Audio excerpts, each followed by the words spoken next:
Cool. We are recording. Hello, everyone, and welcome to the fourth and final session of Apocalypse World Wreckage. This was organized through the Gauntlet, an online gaming group. You can read more about them at gauntlet-rpg.com. I'm going to go ahead and post this to YouTube if everyone gives the okay. Just send me an email or chat or anything if you don't want. And we've wrapped up the end of session move for Sundown, who had to leave early last time for the Picard premiere, so that sounded pretty cool. And now we are ready for the intro for this game. So yes, we're going to start off going around highlighting stats. Let's do character keeper order. Oh. Okay. Character keeper order, starting with Valentine. You have the highest history with Sundown. So Sundown gets to highlight one of your stats. Happily, I feel like I'd like us to try and end with a bang, so I'm going to give you cool. Nice.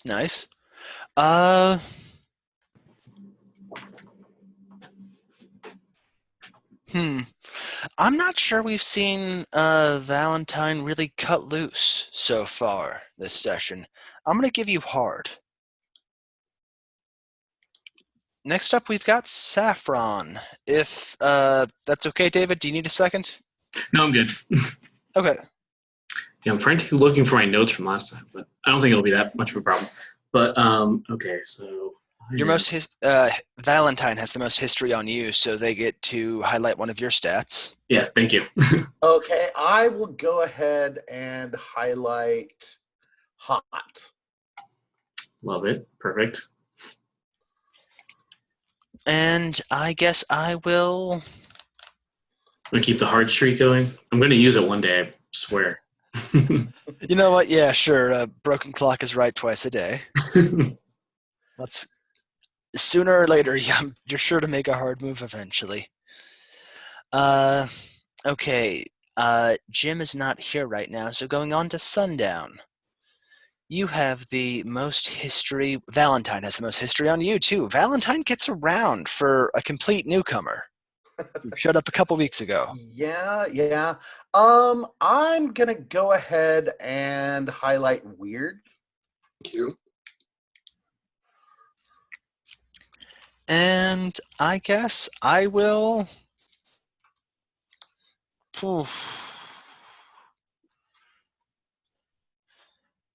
Having a hard time deciding between sharp and hard. Let's make it a trifecta. I'll put you at hard, too. Everybody cuts loose. It's the finale. There will be no survivors. I'm kidding, of course. So before we go to the next thing, I wanted to kind of pick everyone's brain about my advance. Yes, now's a good time for that. Yeah, so basically what I'm thinking of for taking my advance is opening up a stasis facility. And whichever one I open up can really have a major effect on the game.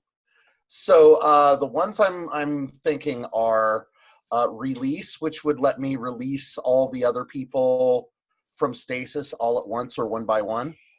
Then there's a psi isolation rig, which I was considering because that actually allows Sundown some respite from the maelstrom, but it seemed like she had come to terms with that a bit. So that seems less.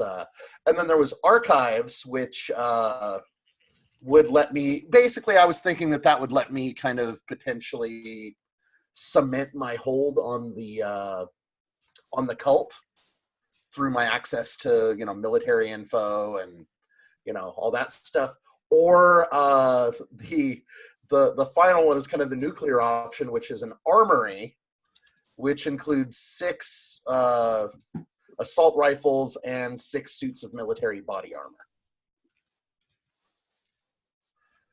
So each of those kind of takes things in a different direction. Any thoughts or preferences? Okay, I see one vote for armory. Yeah, we've already got all of us have hard highlighter already. Might as well do the armory. Is my opinion. Yeah. What do you think, Dan? Sundown? I could go for armory. I mean, I'm tempted by release, but can I ask a quick question before Yeah. seeing as how I left early, I want to know what's the disposition of the cult? Oh, right. I should summarize that. Okay, so after you left, Tomash and some people had a brief and extremely one-sided fight with the gate guards, and Valentine had a showdown with the Sky Prophet after you left.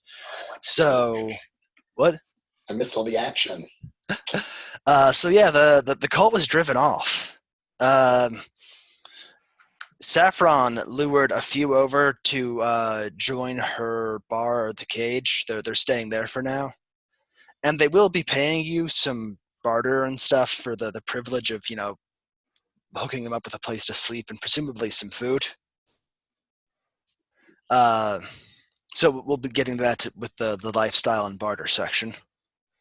So yeah, is Sky Prophet no longer a threat, or he wandered off into the waste with like a fraction of his people. Yeah, you're pretty sure his power is broken for the moment, at least. so is there any imminent threat right now? Well, I can get into that now if you want, because what I'm thinking is between the groups that broke off from the Sky Prophets cult, some joined Saffron, a few others just went their own way into the town. The population has increased by a lot, and with the new pod town settlement for mutants, there are a lot of mutants coming in out of the waste, knowing that they've got a sanctuary there too. So the population's going up, and the food supply was never very stable with that. So, Uh, uh, I'm okay with armory. I think a slight preference for release because I feel like injecting some even newer blood into all of this could lead to an interesting situation, but adding more mouths to feed might not be it might not be. Yeah. But guns to eliminate some mouths.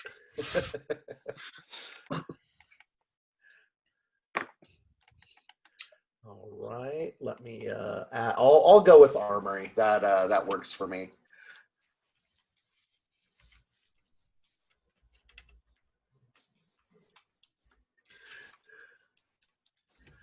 all right. I was partly looking at the salvage one where you can mark off other ones permanently to get salvage, and I thought what that might imply if I permanently got rid of the wake everybody up for salvage. Ooh, maybe nice. Maybe a new food source, but okay, so yeah, there I went with armory. Okay. So let's see. We've gone around and highlighted moves. I think Val, you have that past start of session move. Yeah, and I have I have 2 start of session moves now. Actually, You're I right. have to do the fortune roll. Which do you have a preference as to which one I do first? Let's do past first. Okay, all right. So that is plus that is plus sharp. Okay, so yeah.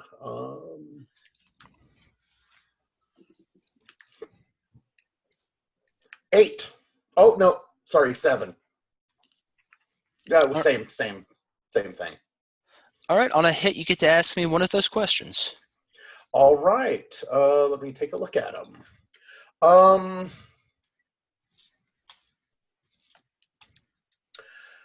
Oh, let's go for it. What's the worst thing I saw?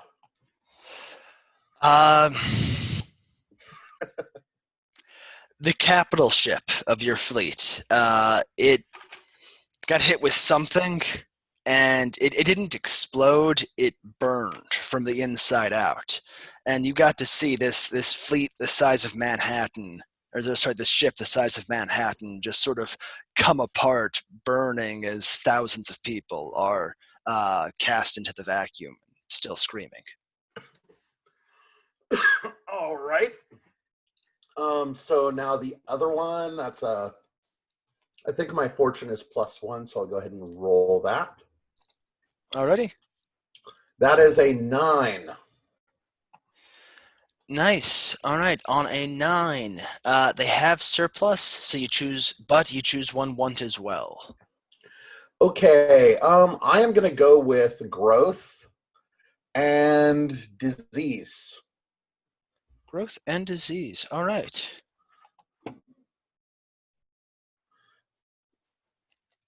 So I'm not sure what that does in terms of actually modifying the size of the the group, but I figured it made sense with this influx of people. Yeah, that makes sense. I think I'll just mostly give it to you as like narrative positioning, Yeah. room to expand your thing. Yeah. Okay. Sounds good. And I think that's it for me. And thank you for introducing disease, because it's always fun to introduce disease to an overcrowded city with a food supply shortage. All right. So it's probably a little late for this, but I want to go around, introduce yourself, give a quick summary of your character and what you're looking forward to for this finale. Do you want to start off, Dan? Sure. Sundown is a brainer. She has recently acquired her brainer powers, ostensibly due to exposure to an alien virus. She may have contracted that virus while she was exploring the wreckage of Val's ship. While she was there, she accidentally or on purpose released Val from their pod. Since she's acquired these powers, she's had run-ins with the Sky Prophet, which helped her enhance and get, maybe more used to her powers. And my hope for her end is she's become sort of a confident young woman who sort of wields the powers as if they were just an extension of herself. So she sort of feels eminently confident and sort of becomes a leader of the folks in Pod Town. It's my aspiration for her. All right, Richard. All right, I am playing Valentine Carter, a quarantine, and I'm kind of transitioning almost into a hocus at this point. And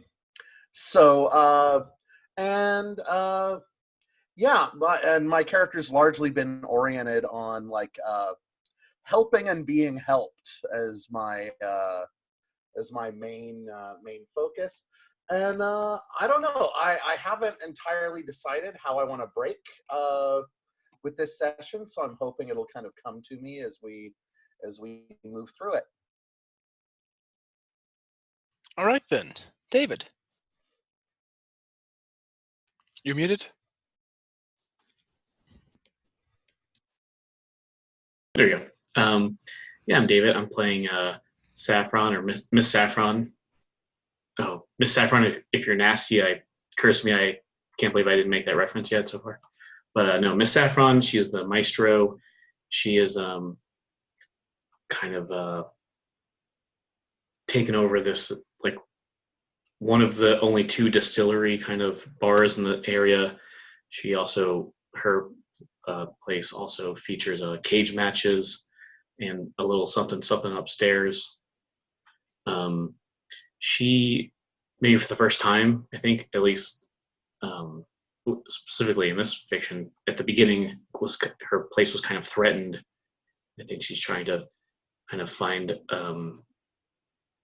maybe kind of step up. Maybe these a little more dangerous than she thought originally. So she's kind of trying to get a lot of different alliances and make really good friends for her own benefit. And I think her ending, I feel like it's gonna. She's kind of the worst person here. If she dies, I will not be upset about that. Or just she might be the dark red eyes in the the darkness at the end of this if she survives this. I don't think she's a really good person. I think she's getting worse. I guess is what I'm trying to say. All right, then. Let's start off with some barter moves, or barter and lifestyle moves. Starting with Valentine, I believe you had, yes, one barter from your follower's fortune last time. Do you spend that only bit of jingle you've got? Yes, I do. Okay. You are able to purchase some basic food supplies for yourself. Your followers fend for themselves mostly, and you're now pretty much flat broke, except if you can maybe extort some from your followers, for some people in town, something. So keep that in mind. Uh, Saffron, you, the cage provides for your lifestyle. However, you've got your new faithful, the refugees from the faithful are sort of staying with you, and you've been providing for them a little bit. They can provide you some coin. Do you want to push them to get some more coin? You'll get, say, one coin to start with, or barter. Um, yeah, that sounds great. I think, and if they needed it, she might even front them some money, especially if they were promising to get extra coin. But just like, oh, you could make a little tent city. That's fine. Just put it up next to the cage. I don't mind. All right. So, how do you think you're doing this? Are you like, you know, putting the screws to them, like, come on, people, pay up for all the stuff I've given to you, or are you trying to play it nicer than that? Oh, I think somewhere in the middle. I don't know if this is nice or bad, but I think she's just um, turning on the passive aggression, just especially because fronting the money and then maybe a day or several days later, just like, wow, I gave you all this extra funding, and I thought that would hopefully help me out with business and stuff, but I think just not a lot of people are just coming in here. I was hoping since you have a place to live, you would maybe spread the word, but I guess you're surely too busy. I guess that's fine. Don't worry about it. Just go back to sleep. Uh, It's noon. nice. Go ahead and roll hot. Yeah, that sounds appropriate.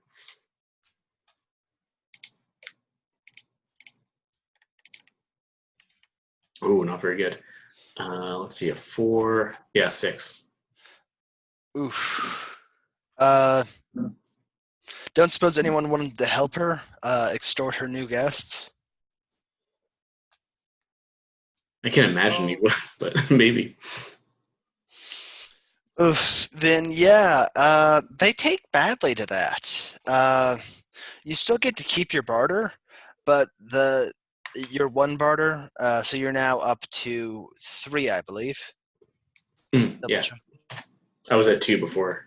Yes, you're up to 3, but the group staying with you they're looking real hard to get out, like find anywhere else to stay.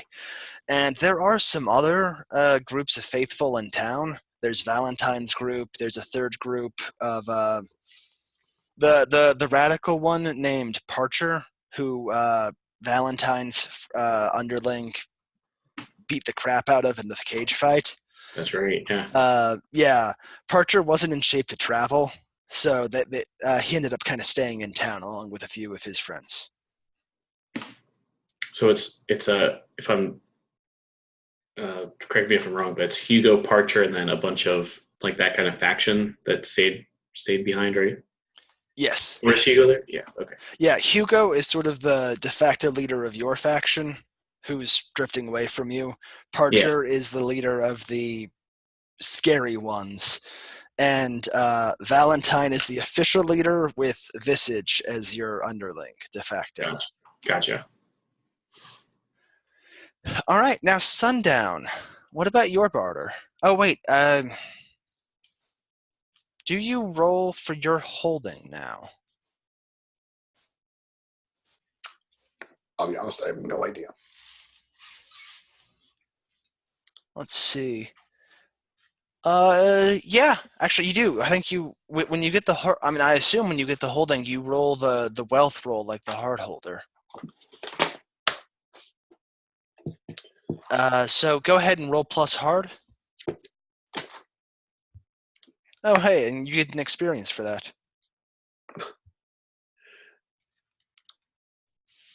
Well, I rolled an 11. Plus hard is 112. All right, on a 10 plus, you have a surplus at hand and available for the needs of the session. The surplus I had chosen was 1 barter, so. All right. Yeah, but the people in the holding, the mutants in the holding, are scavenging parts, so I would imagine that that's what they use for barter. Yeah, that makes sense.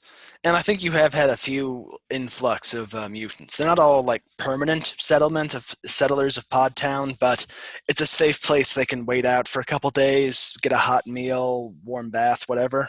Right. And Cinder continues to be the most productive scavenger of the bunch. Okay. They haven't had a massive haul like they did in the first session, but they're routinely the best one. Great. Now, a bit of time has passed since the confrontation with the Sky Prophet, when he and most of his followers sort of fled back into the Badlands to the east. And tensions are running high in town. Yeah, you've got the new mutants, you've got all the new factions of Faithful, and the locals are like, hey, you guys came real close to, taking over the place. Now we're just supposed to accept you, buddy. And, Parcher's people are still like, the Sky Prophet was struck down by evil heretics. You're all sinners who are going to space hell. You don't even know it.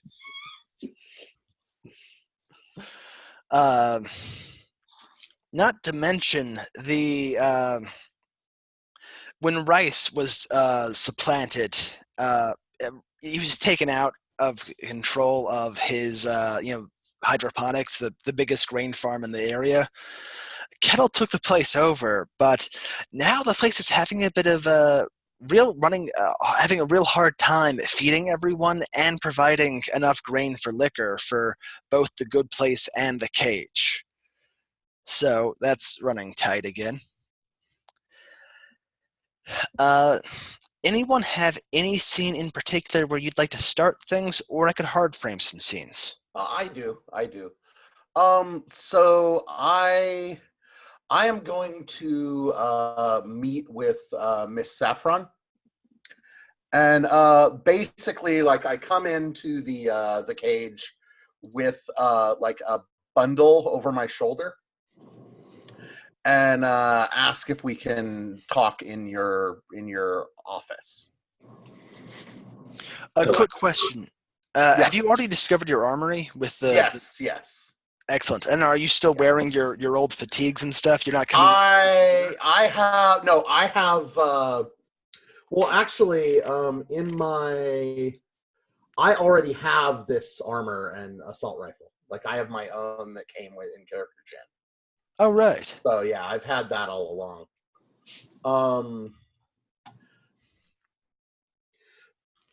But yeah, but like now that I'm a figure of importance and there's some amount of let's say tension in the community, I've taken to wearing armor and going fully armed, along with two of my most trusted cultists, also similarly armed. Okay, Saffron. 3 heavily armed fellows just walked into your bar. Oh, and speaking of which, you got the advance security group at the end of last session. You asked for security for your cage. Oh, yeah, that's right. The Lucky, right? Or Lefty? Lefty, yeah. Right. Lefty is one of the mutants from Pod Town. He's called that because massive big left arm. Only like the thumb and 2 fingers, but it's big, it's muscular, and it's way harder than skin should be. Oh, I So, was thinking he was missing an arm, but this is way cooler. I love this. yeah, and he and 2 of the tougher mutants have sort of become the new security detachment for the cage. Yeah, so I think if Val comes in and it's like, we need to have a meeting, maybe Saffron does the like, hey, why don't you watch things? And I think so. She actually Saffron started out with a armor thing. I forget exactly what I call it. Let me try and find this. I think it was something subtle, but I think it'd be more interesting if now that if you're saying tensions are higher, maybe it's It's your yeah, call it. Duro steel woven bodysuit. There you go. Yeah. So maybe she hadn't been wearing that, but now that since tensions are high, just to illustrate that more, she is wearing like this. It looks like a. I'm assuming something from like the Crash, kind of thing. But she's wearing that maybe under these more like fancy kind of, I don't know, like fringes and stuff, if you can imagine that. But the viewers kind of see like, oh, maybe she's worried too. Sounds good. She's like, yeah, of course, Val. Anything for you. I've got all the time of the day. Let's go back. All right. So once we get back into the office, well, Miss Saffron, I'm finding that my growing community necessitates some amount of both privacy and security for myself, and so I have a proposition for you. Well, I love those. All right. So I'm gonna open up the bundle, and inside are 2 assault weapons and 2 suits of military body armor. That it says that the body armor is valuable high tech. So this is very high end stuff. Yeah, this is primo loot. Yeah. So what I'm looking for is, well, a semi-permanent base of operations. So if you can see your way clear to providing me with a place to reliably hang my hat, so to speak, and maybe a little incentive on the order of maybe 1 barter, I'd be willing to part with this equipment that would only enhance your own security. Well, seems like a pretty, and I think she's kind of inspecting these these items, and I feel she can probably tell they're valuable, but she's looking at them, and maybe only Val can tell that it's like, oh, the way she's looking at them, she has no idea what these are. It's like, this is probably a gun. I don't know. She's like, yeah, these are quite valuable. This is pretty good. Okay. So are we in business, or do you need a demonstration? Do either of you want to roll to lead a person? Because it seems like this is an interesting bit of negotiation. And yeah, I can. I can absolutely do that if it's. Yeah, I think that's totally fine. I was also, to be transparent to the players, I was giving you an opportunity to seduce or manipulate her if you want it, but she might just go along with it either way. Yeah. I will. But I will go ahead and read. Yeah, absolutely read her. That's even better. Yeah. To be honest. So, okay, so that's plus sharp. So that is +1.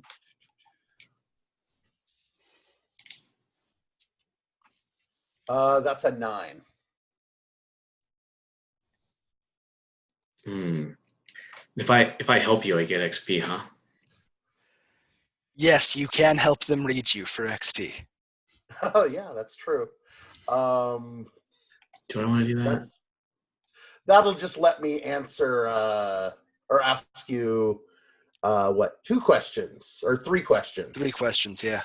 Yeah, 2 more questions. I feel like I've done this before with Val. Just like Yeah. she kind of wants to be open to you. I'm gonna just scam the system again. I'm gonna try. Okay. All right. So Yeah, for sure. Yeah, I got all right. 11 on the dice. So the questions, I guess the questions I'm going to ask, well, initially, let's see. How can I get your character to go along with this deal? Okay. Yeah. Perfect. I think. So she's. Oh, actually, kind of what I said in the intro. She's kind of worried after this farming incident that kind of cut into her supply line. She's getting really worried about her kind of safety and stuff. That's kind of why she hired on these mutants and everything. So if you can kind of almost like cement your alliance and kind of, I'll protect you if, you protect me kind of thing. Well, if this is the place that I consider home, I can't imagine that I wouldn't be willing to defend it. So do we have a deal? And again, she kind of like looks at these, and I think she does like the stereotypical like looking like the nozzle of the gun, like I immediately I like stop. All right. Like I kind of like I keep it relatively cool because that's what I'm good at doing. But I'm going to say come with me, and we kind of cut to us outside. I've set up a target, and I'm going to demonstrate what this how this weapon functions. Oh, awesome. Yeah. So I presume I don't need to make a roll there, do I? No, you know how you can just demonstrated. It's a hell of a weapon. You do attract some a bit of an audience though, as people see it goes off. This is probably all the better. Yeah. Yeah, that's a 3-harm weapon, so it's impressive as hell. And you notice not all of the onlookers are exactly happy with you. You see some of Parcher's people just kind of like glaring at you, but they're not going to pick a fight when you've got a gun like that in your hands. Yeah, and I think Saffron is also kind of playing it up like, oh my, wow, I've never seen anything like that. This is incredible. Is that the most dangerous and like best weapon we have in this whole system or like this whole area? Incredible. Yeah. So I doubt that you would see it as a disadvantage to have a couple of these along with, and I like kind of knock on my breastplate on the armor along with perhaps the only thing really capable of stopping one of these bolts. Mm-hmm. Yeah, and I think especially if there's a crowd there, Saffron will be like, well, I can't say no to that. All right. So I'm guessing that means we have a deal. We can end the scene. 1 barter plus a place to stay. Is that what we're settling on? I think so. Yeah. All right. Yeah, I think she just goes to one of the rooms upstairs, one of the something rooms. And she's just like, there might be 2 or more people in there at the time. And she's like, all right, you're done. Time's up. We gotta clear this out. This is Valentine's people's place now. All right, what about you, Sundown? You just saw Valentine and a few of his other people come out of the pods armed for bear. You going to react in any way in particular? Is this sort of before the scene that we just saw? You mean? It can be before, it can be after. Just what are you looking to do? Well, I was thinking about that while we were talking, or while you all were talking, and I'm wondering if, yeah, maybe she has seen them kind of go off, and is concerned, and in whatever 15 minutes, half an hour, hears the gunshots, because I would imagine it resonates all across the land, that there's nothing to really prevent those sounds from diminishing. So she gets concerned and grabs a couple of mutants, and they walk towards the town. I would imagine that she has seen Val make a deal with Saffron and starts to feel threatened by that relationship. And so I approach Val and I say, what's going on? Just business. I had something that Miss Saffron needed, and she had a way to offer me a bit of security. It's a simple business arrangement. But you could have been secure at Podtown. Why didn't you want to stay at Podtown? I can't move my whole community out to Podtown. I have growing numbers, and I don't think I can put that kind of strain on your people. There's plenty of salvage and plenty of room in the crevice, and we haven't even explored all the way down. So there's probably plenty of room there. You don't need to stay in a place like this. I need to have a pied a terre.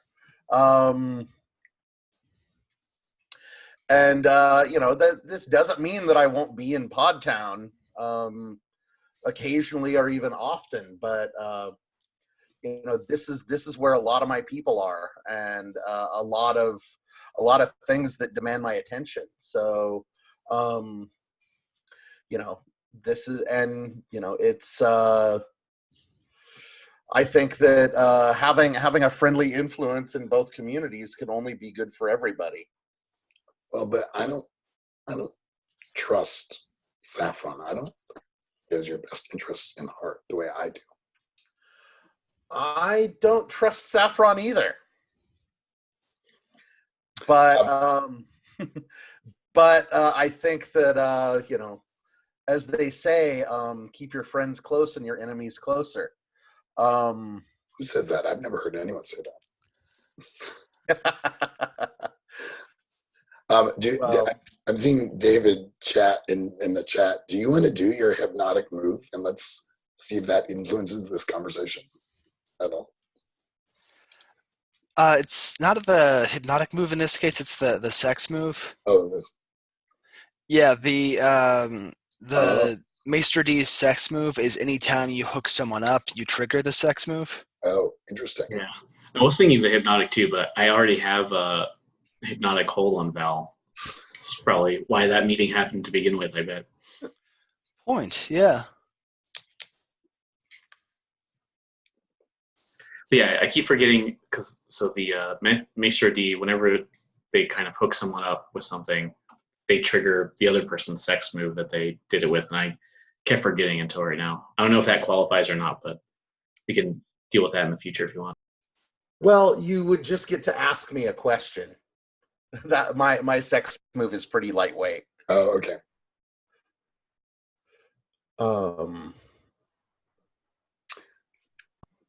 I think you get to ask me questions, right? Well, I mean, I don't think it counts for me. Like, if you hook me up with something, I don't think I get to use my move on you. I think you have the option of using my move on me. Rules is written. I think your move triggers. So, yeah. Oh, okay. I think that's how I interpret it too. Although, there's room for interpretation. Either way. Well, I'm gonna say what I'm gonna ask is, what do you hope for the future?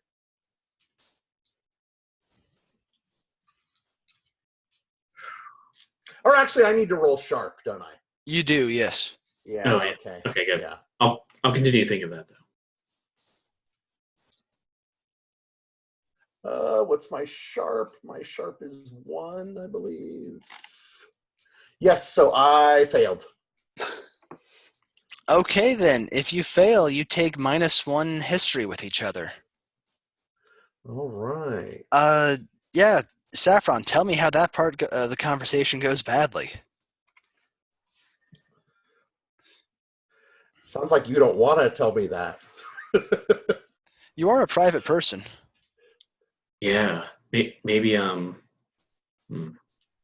Yeah, because I think what the what they're aiming at here is that um, the Mashur D is kind of like making a big deal, like a deal with them is like a huge kind of issue because they're always out for themselves. So for them hooking you up is pretty significant.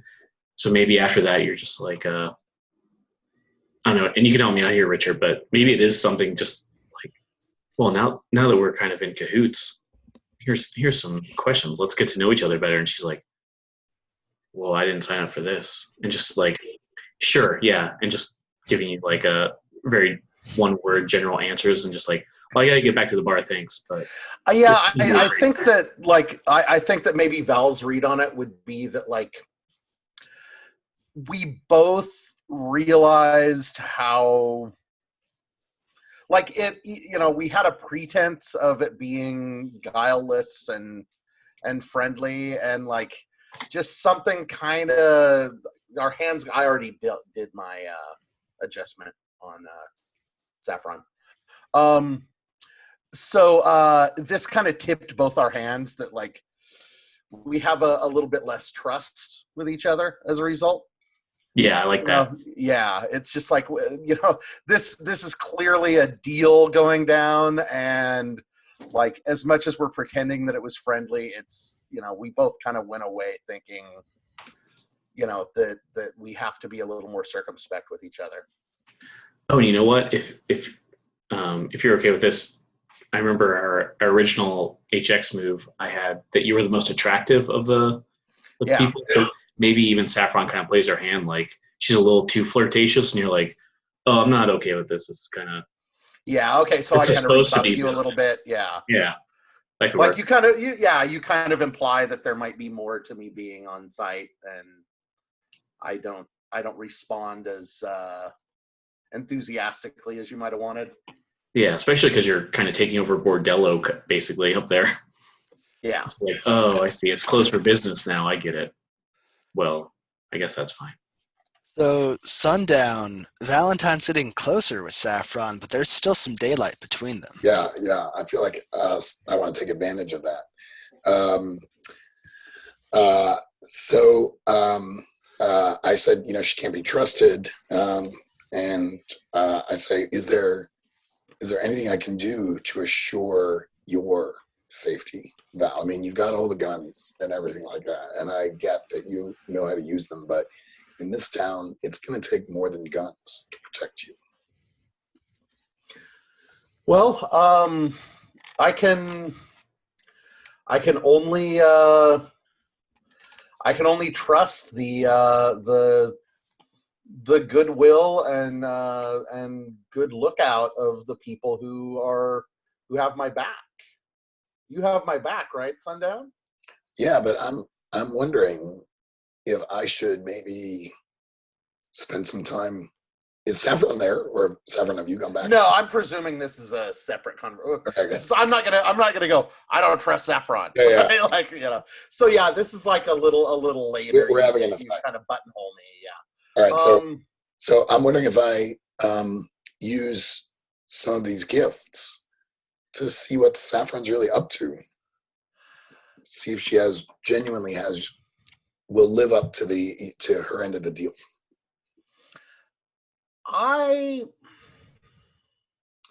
would refrain from that for the moment, but I think it's good to know that we have that option.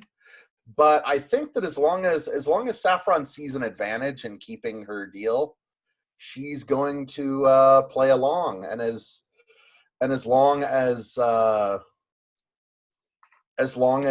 there's some uncertainty of whether she has the advantage. Even with this deal we've made, we significantly outgun Miss Saffron. Well, Val, you're very confident, and it's one of the things I admire about you. However, what I know about Saffron, and I don't know people real well, but I do know this, is that her loyalty will turn on a dime, whatever a dime is. So just be careful. I will. And I think I'm going to call a scene there and actually call for a break. But just before the thing fades to black, out of the crowd, a crowd gathered for the whole weapons display, and it's just about dispersed. But out of nowhere, like a rock, a piece of rubble, something, it gets thrown out and hits the wall roughly between the two of you as some voice yells out, "Mutant freaks!" And then vanishes out into the crowd. And on that note, calling a 5-minute break. See you about 38 past. Sounds good. Alrighty, bye.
Never expected a game of Apocalypse World to turn out this, I don't know, domestic almost.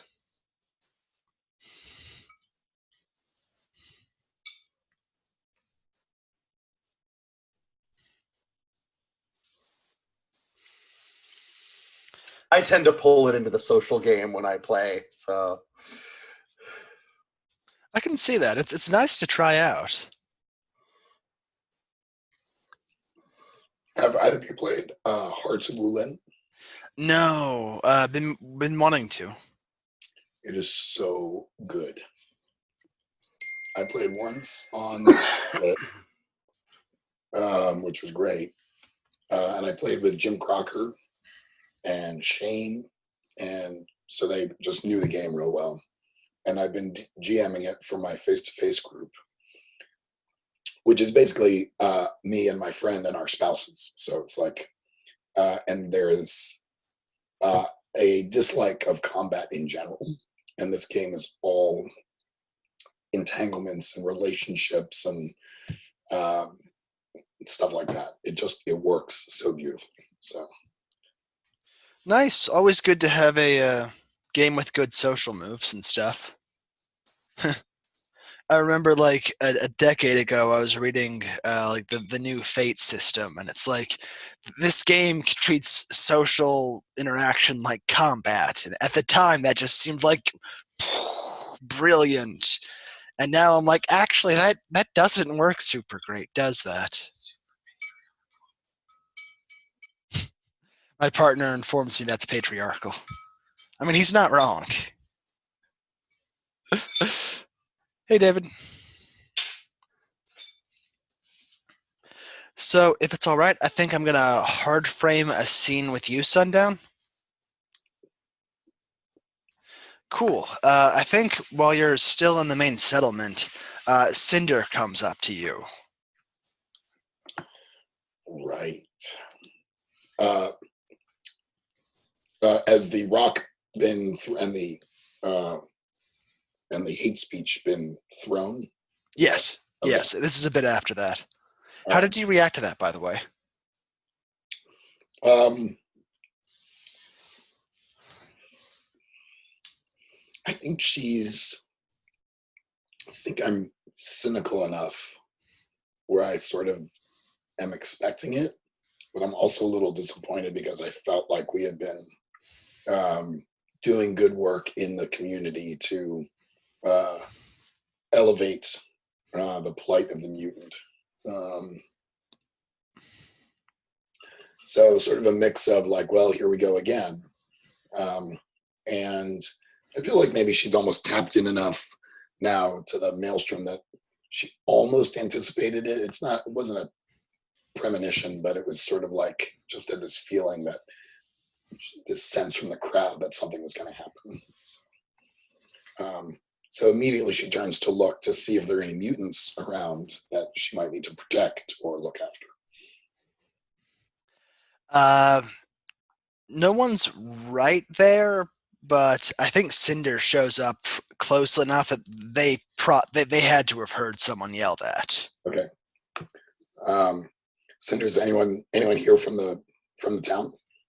I mean, like Lefty and his group are inside the bar right now, but I think Cinder came alone. I'm not worried about Lefty. Lefty can take care of himself. Anyone else we need to get back to Podtown immediately before this thing blows up? Not that you know of? I am going to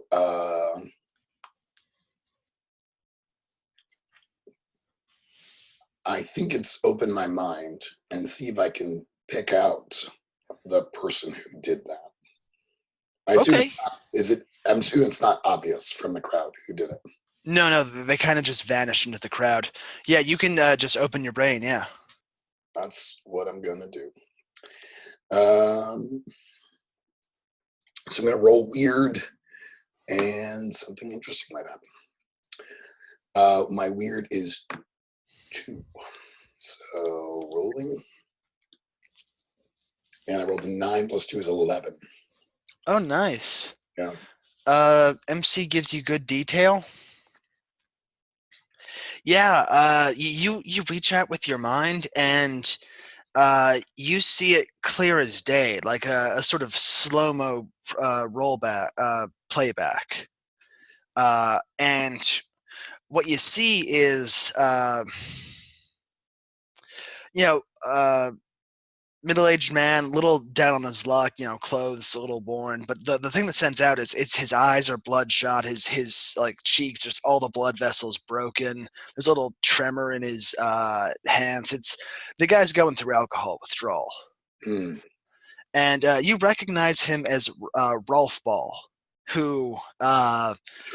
Saffron kicked out of her place a while back, and it looks like he's had a hard time scavenging up alcohol since then.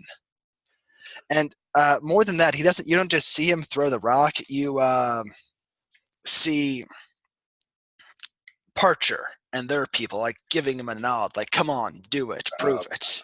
Nice. And hey, Jim. Hey guys, I had like work craziness today, and I forgot, and I really am not going to have time to actually even do this tonight. I have like 2 days of like social work notes to write up, so I'm just going to have to bow out. I'm sorry. That's fine. Thanks for letting us know, but stuff happens. Right, but hey, it was. I'll just say, well, all my roses from before were still roses. Thanks so much. It was nice to see the system and meet you guys, and I'll see you down the line somewhere. Thank you. It was great playing with you. Yeah, thanks, Jim. All right, bye everyone. Take care. Bye.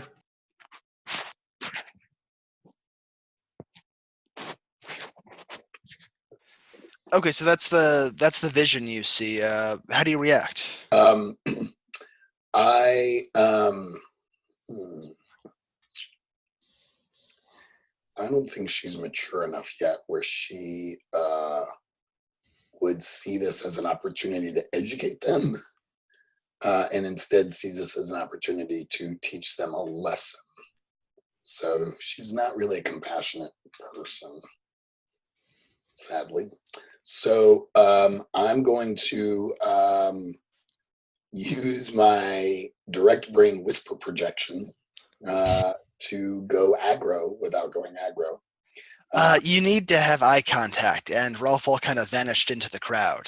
So he's not there right now. Oh. You can go look for him if you want. Yeah. I mean, that's what I'm gonna say. Cinder, come with me. Get a couple of the guys, but stand back. So we sort of we try and find Rolf Ball, and is what I direct them to do, and we kind of fan out to look for him. All right. Yeah, I think you're able to. Cinder's able to round up a couple mutants in town, and they're looking around, and Cinder's sticking by your side. And you notice Cinder usually goes around pretty much like swaddled in like bits of scavenged fabric. Like, you're pretty sure some of these came off of like seats from old planes or something. But they're looking a little different today, like little, actual clothes, regular fatigues and stuff, showing a bit more skin. Like you can see their face for once. And it's not super pretty. You've seen their hands, and they look like they were, badly charred all over, or somewhere between scales and horrific burns. And apparently that's an all over thing. It doesn't bother her, but I don't feel like she's the kind of person who would actually really notice. Okay. A little too caught up in her own head to do that. But I mean, are you wanting me to interrogate or ask Cinder about this? You can if you want. I'm just putting that out there. Okay. And if anyone else ends up seeing Cinder, you'll notice the same thing. So you'll have that opportunity too. And Cinder, they're like, "Sir, ma'am, what's happening? What has Rolf Ball done?" Rolf Ball was encouraged to incite some violence against mutants. And while we need to teach them a lesson, we also need to teach those cultists a lesson too. Are these cultists Val's followers? No, this is Parcher's people Okay. who fought with Val's cultists. They're the most radical and aggressive of the ones in town. Right. Okay. Um, Cinder's like, knew it was them cultists. They're bad news with their preaching. And you know what, Cinder? You know what I need your help to do? I need you Mhm. to track down Parcher. If Parcher's their leader, then it's a she, right? She and I need to have some words about their people. Yes, I can find Parcher. I can words. Yes, I bring her alive. You wish to speak? For now, yes, keep her alive. I will find her. Cinder's actually gonna like pause for a second and like tentatively put like a hand on your like elbow, not like in a possessive way, just like getting your attention. You have given us a home. You have given us safety. I have things to speak with you about, but this can wait. I will bring you Parcher. Let's start with Parcher, and then we can talk if we must. And Cinder just sort of takes off into the crowd, and they can book it when they want to. Nice.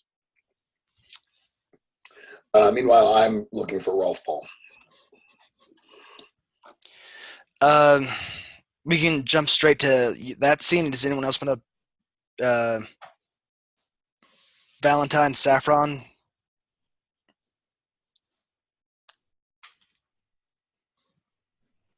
Let's see. What I think I'd like to do is, I want to try to read Sundown to see if I get a feeling about like how she's reacting to this.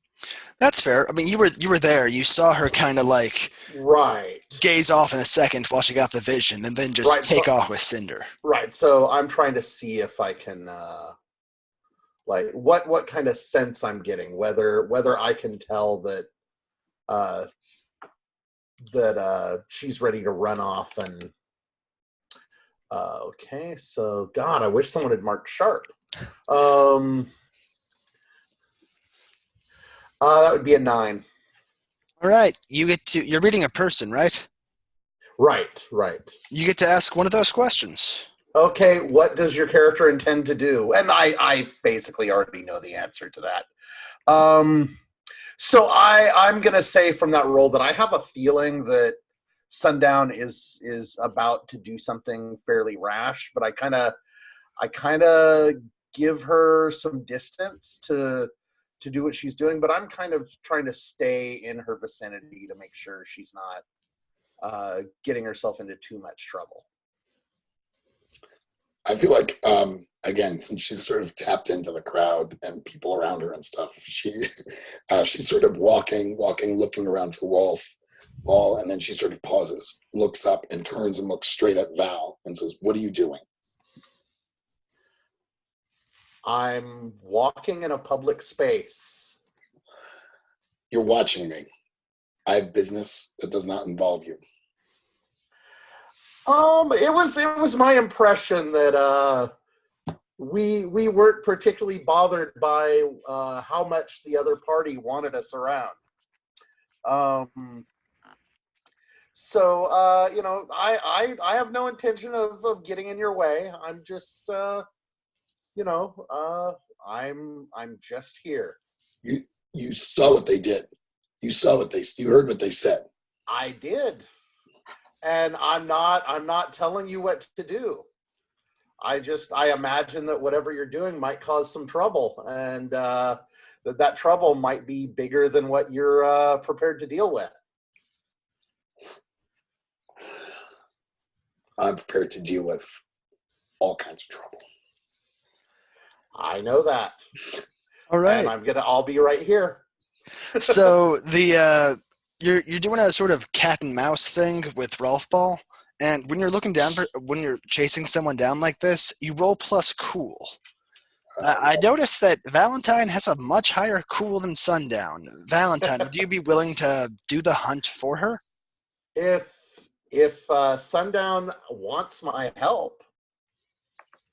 Why don't I do this? Val, it was Rolf Paul that threw the rock. I want to find him, and I won't hurt him, as far as I know. but I do want to find out who put him up to this and just talk to him about mutants. All right, I'm gonna try to track him down. Thank you. Roll plus cool. All right. 13. Oh, nice. On a 10 plus, you've driven them first to a place of your choosing. Say where. All right. I'm gonna say that there is a kind of because the city is kind of the settlement is kind of developing, like the things are changing overnight. I was aware that, like, kind of adjacent to the cage, there's kind of a relatively quiet cul-de-sac that had previously been a thoroughfare, and I kind of drive him in. I kind of disappear into the crowd and kind of try to spook him so that he goes that way, and kind of give Sundown the nod. All right. You've got Rolf Ball cornered. And yeah, he's making eye contact, Sundown, if you want to. He's just sort of like panicked, like pressed against the wall, like, oh crap. We've got the brain freak and the person in body armor with the gun. Well, I'm outside the alley, out of sight, but I'm kind of keeping people from going in.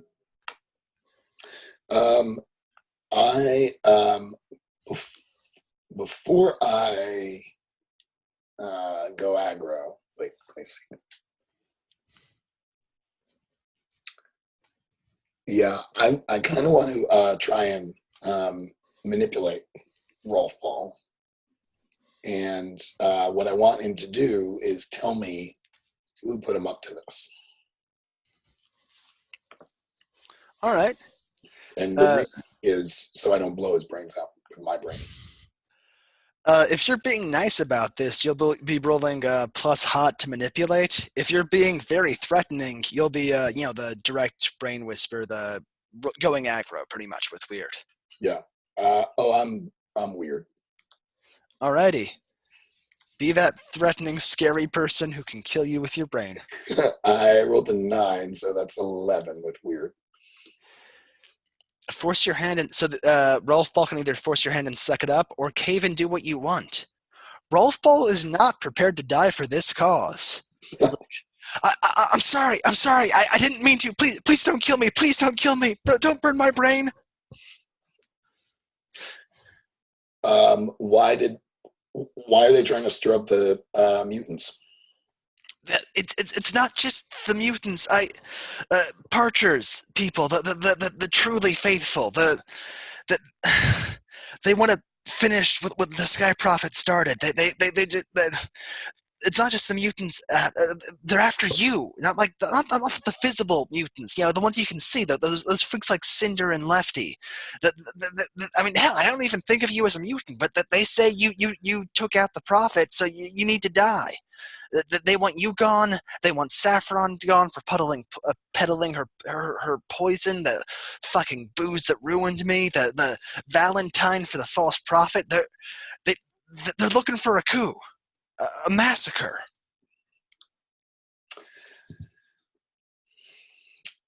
Well, I think Sundown has all that she needs, and is again lacking any sort of compassion. Turns on her heel to go find Parcher. And you just let him go? Yeah. Well, let me think. And Valentine, that goes for you too. I mean, you heard what he said. Do you let him go? No.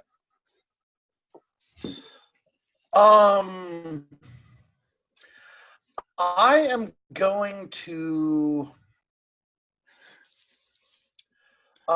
So does he try to exit the cul-de-sac first? No, he's not going to move until you all leave. Oh, I'm not visible in the cul-de-sac. Oh, I'm like okay, then- standing right. outside the entrance to it, like kind of keeping people from going in and letting Sundown do her thing. Then he won't move until sundown leaves. So So- if Oh, David's egging me on. So I'm like, so I kind of turn to walk away, and then I think better of it, and I'm like, you almost hurt me, and you almost hurt Val, and you have to pay for that. And I go aggro with my brain. yeah, at this point, this is a sucker punch sort of situation. You can't really miss. So yeah, you blast him with your brain until he goes unconscious. Like it just head snaps back, blood bursts from the nose, bleeding from the eyes and ears, and he goes down like a sack of potatoes. And then I say something like, you should be friendly towards mutants. And then, All right. Well, that's going on. Cinder and their people are looking for Parcher. But let's cut back to the cage quickly. Saffron, I'm thinking of a scene with Lefty having like a chat with you in your office, if that's fine. Yeah, that sounds great. All right. So Lefty's, chatting with you in there, and Lefty loves his new gig. It's like, cool fights. I get some drinks. I get some barter. This is a major step up for Lefty. I'm taking it. I think when she's pouring the drinks, at the stereotypical like little booth or whatever, she hands it to him. She's like, "But use your other hand for this one. Just this is expensive glass." Oh yeah, I know. Winks at him, does that thing. Thanks. Yeah, I know how to use this thing right. And he's trying to flirt a little bit with that. If you can flirt with a gigantic mammoth hand, I don't.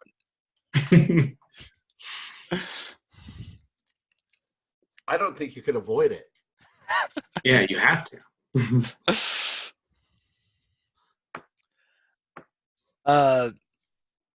So as that, after that little exchange, there's a knock on the door, and Hugo's like, "Saffron, a word?"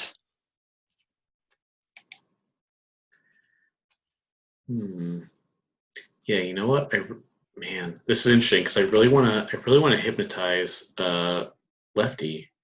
But, If you want, you can have a chance to do that before Hugo shows up. yeah, and maybe to make it more dramatic, since you already had him knocking, she might just go and say, like, against the door, like, "Come back in 10," and just like do like a slide lock. So like, Lefty, we're talking though. Yes, we are. And she might do that thing where she, I think I described this before, where it's like those airplane seats, on either side, and in the middle there's like some kind of table. She's probably sitting on the other side then, but when she goes after sliding the lock on the door, she sits next to him, of course. Probably on his right side though, still. But she's like, "Wow, since you came here a few days ago, this has been so nice. I felt so safe just in your arm, both of your arms, to be honest. And this is great. I've always, felt that there's some kind of I don't know, like dissonance with my audience doesn't really like mutants, but I have obviously, of course, have no problems with mutants. My audience just doesn't like them anymore, and just with the fights are just too uneven. But I've just been thinking recently that I should really look into these. Like, who cares about my audience? I really have to follow my own heart, right, Lefty? Yeah. And when you're talking about how he makes you feel safe and stuff, if it's possible for someone to strut while sitting down, Lefty's doing it. Mhm. Like, yeah, follow your heart. That sounds great, Saffron.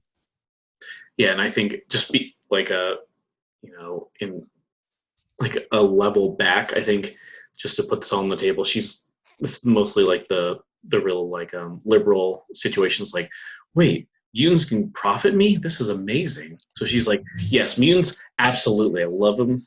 She's like, how can I get more mutants in here?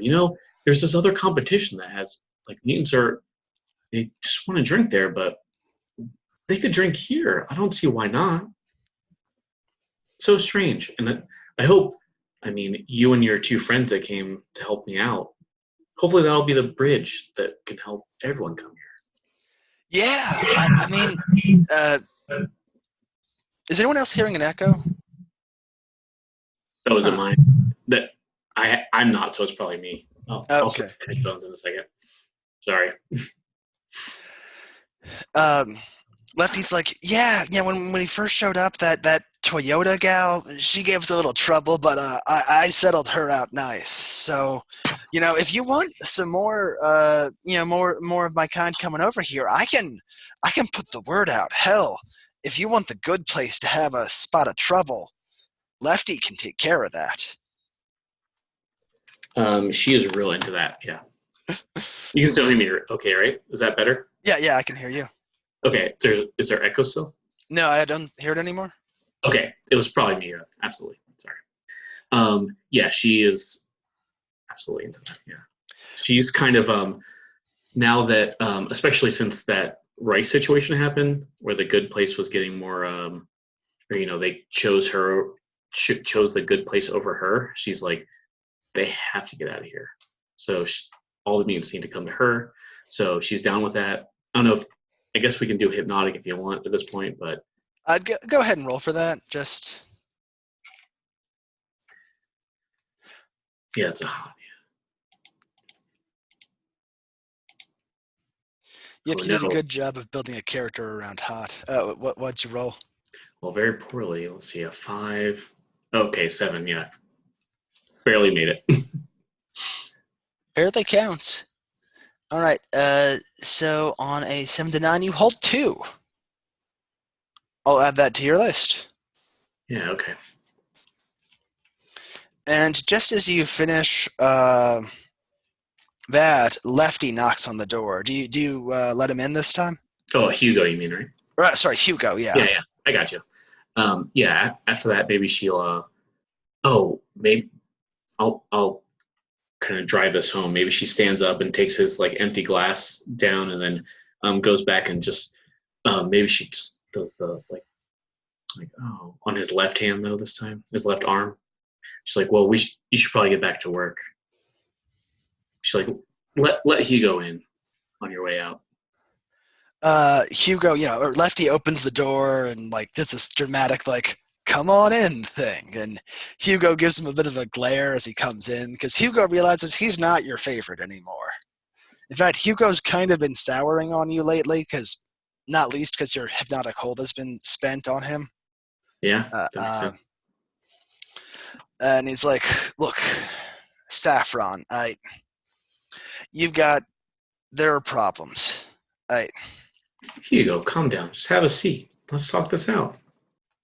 Look, it's just, there's only so much my people can take. You put us here and we're grateful, but now you're pressing us for more money than we can spare, and you're letting Valentine's people stay here too. And those mutants, the regs don't say anything about mutants, but they're not great company, Well, and then I think she's going to try to I'm assuming he'll just left the door open. She kind of shuts the door behind him. Just kind of guides him down to sit down, and does the ritual at this point, make a drink for everybody, but they're the little shot glass drinks, so there might be almost nothing in it. She gives him a drink and sits next to him, and she's just like,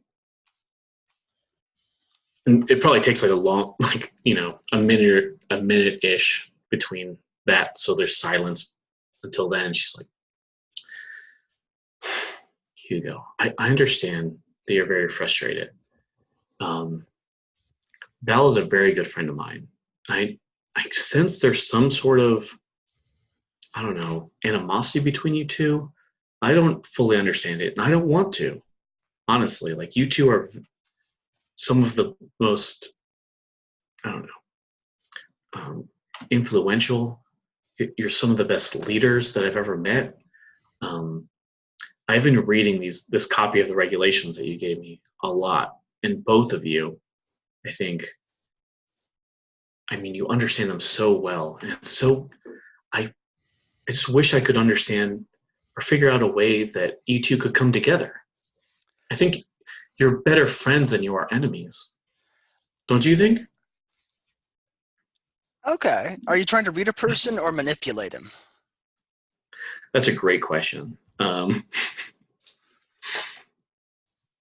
Yeah, I was just talking until something happened, so this is great. Let's see. Yeah, I guess I could be manipulating him again to game the rules. Yeah, because I'm higher and hot. I think I'm trying to convince him to, I guess, bury the hatchet, right? Okay. Yeah, go ahead and roll hot. So this works. I've rolled really poorly this game so far. Let's see. Oh no, continues. Yeah, it's a 5 only. Why am I angry with Valentine? Because they stole my freaking people. I had my flock of the faithful, and then they come in with their wild tales and their artifacts, and suddenly I'm a no one in my own organization. You got me back on this. Hugo, he slams back the drink. Like, you got me back on this stuff. This filth of degenerates and profligates, and you got me back on it. That's why I don't like them, and that's why I'm getting sick of you, and that's why I'm losing what little of the flock I've got left to Parcher, because Parcher is doing things. Parcher is out there, and she's going to make moves, and frankly, I'm having trouble remembering why I'm sticking with you either. And then I think she was sitting next to him, and I think normally she might, I think, try to draw this out to kind of do the hypnotic thing to him, but I feel like he's so angry that in her mind, and also just I feel it's not fair to do that, but I think in her mind it's like he's beyond this at this point. So she kind of stands up, kind of. You said that he finished his whole drink. She kind of collects that, and she's like, "You know what?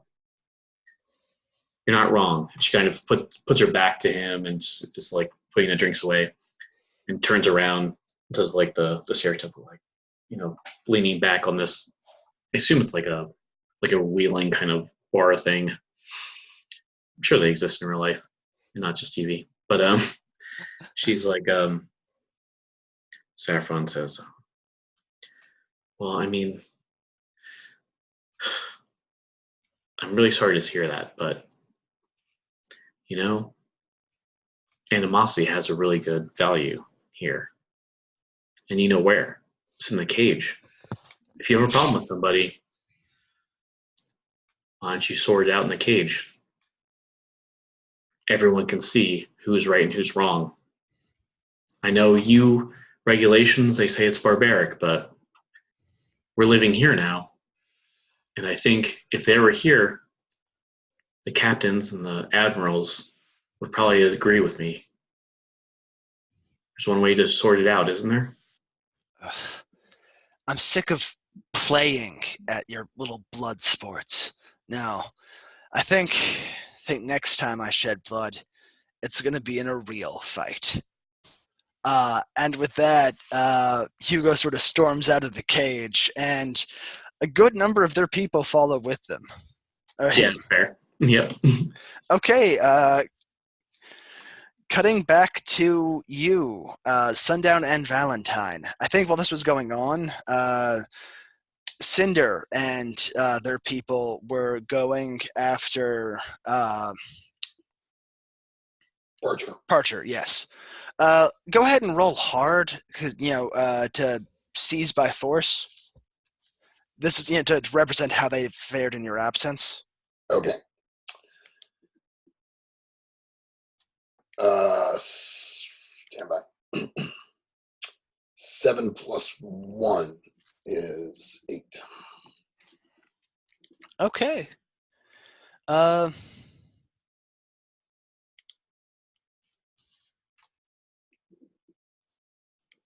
You know, Valentine, you've got that leave no one behind in battle, and this is a battle of sorts to seize Parcher. You count as doing an automatic 10 plus assist. You're muted? Yes, I will help. That's automatic +2. All right, that bumps you up to a 10. So, a seize by force. You get to choose three options for how Cinder's attempt to seize Parcher from her gang works. You can inflict terrible harm. Cinder's people suffer little harm. You take definite and undeniable control of Parcher. Or you impress, dismay, or frighten your enemy.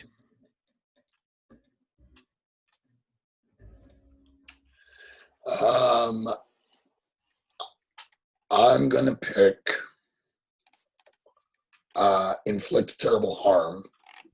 The mutants are merciless in their collection of cultists.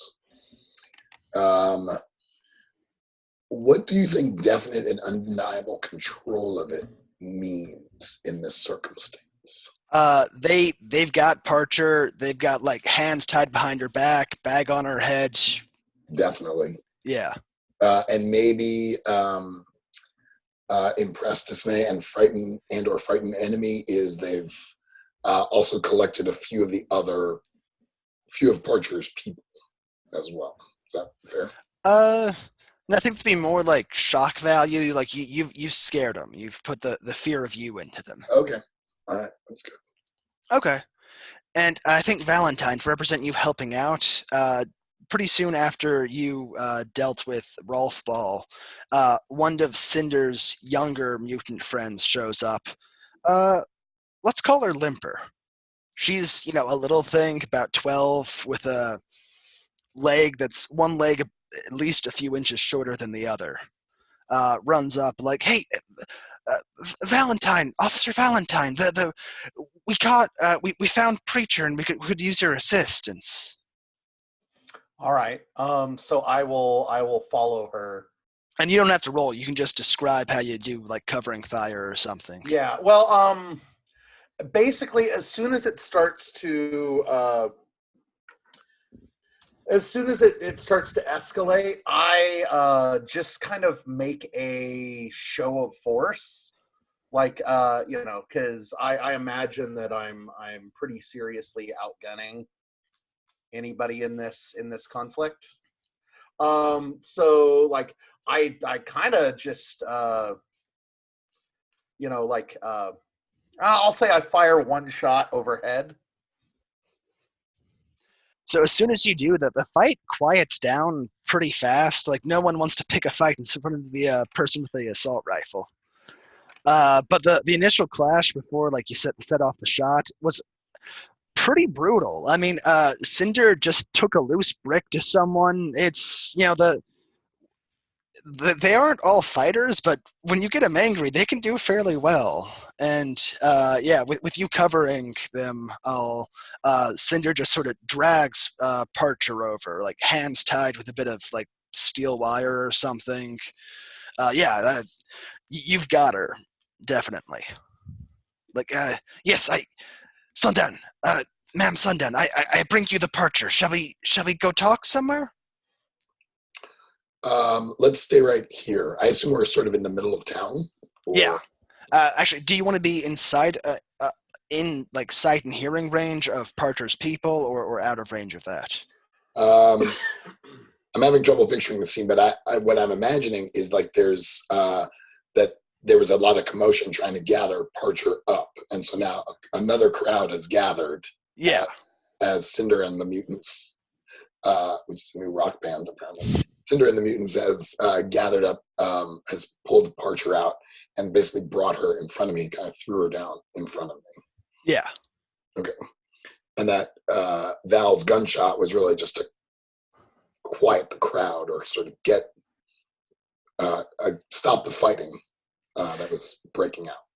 Yeah, I like that description. So you're in a sort of a, not like quite the marketplace, but definitely one of the more like a courtyard, and there's a crowd, and everyone's just sort of ghostly quiet as they watch Cinder, drag over and toss down Parcher in front of you, the killer brain woman, and again, the person in the body armor with the gun. That they are not over that yet. Is Val close by, or like, are we? I came along with this. I'm wondering if Sundown would defer to Val, like still sees Val as sort of the leader of these things, because I can see her. Well, let me do it like this. What's the mutant's name again? Cinder? Cinder. Cinder, you have done well. Thank you for bringing this piece of crap to me. And their whole face lights up. Like, yes, thank you, ma'am. It's privilege, ma'am. I know you wanted to have a conversation, but obviously now is not a good time for that. And she rips the hood off of Parcher's head. I imagine Parcher is kind of prone or kneeling on the ground. Yeah. And says, are you trying to stir up hatred towards the mutant community? Parcher tries to spit at you, but it lands at your feet, and there's a bit of blood in there. And yeah, she's like, her face is not in good shape. Oh no. She has a black eye now, and it's yeah. It's just like, ugh. I'm trying to stir up justice, trying to bring proper punishment down on the mind freak who struck down the prophet. I don't know what you're thinking for a denouement, Kyle, but is the intent for us to have a big battle with Archer's people? The intent is for you to deal with the aftermath of everything else that happened in this campaign. Okay. How you choose to do that's up to you. You can avoid it. There are ways to avoid a battle, and you're welcome to find them. I'm just wondering if Parcher's people are going to emerge. But for now, I will say we have as much right to be here as you. And in fact, we were here first. And for too long, the mutant community has been ostracized or probably shunned and subjected to the worst forms of violence. Well, no more. Now we have Pod Town. Now we have Val. Val, what should I do with her? Okay, so I am going to go on Overwatch, and I'm just going to give Sundown the nod, like you're doing fine. So I'm going to go ahead and roll my Overwatch. So if anybody attacks, I roll a 13 for my Overwatch. Whoa! So nice. So yeah, and I'll mark experience. And so if anyone attacks you, I get to mess them up really bad. Thank you. I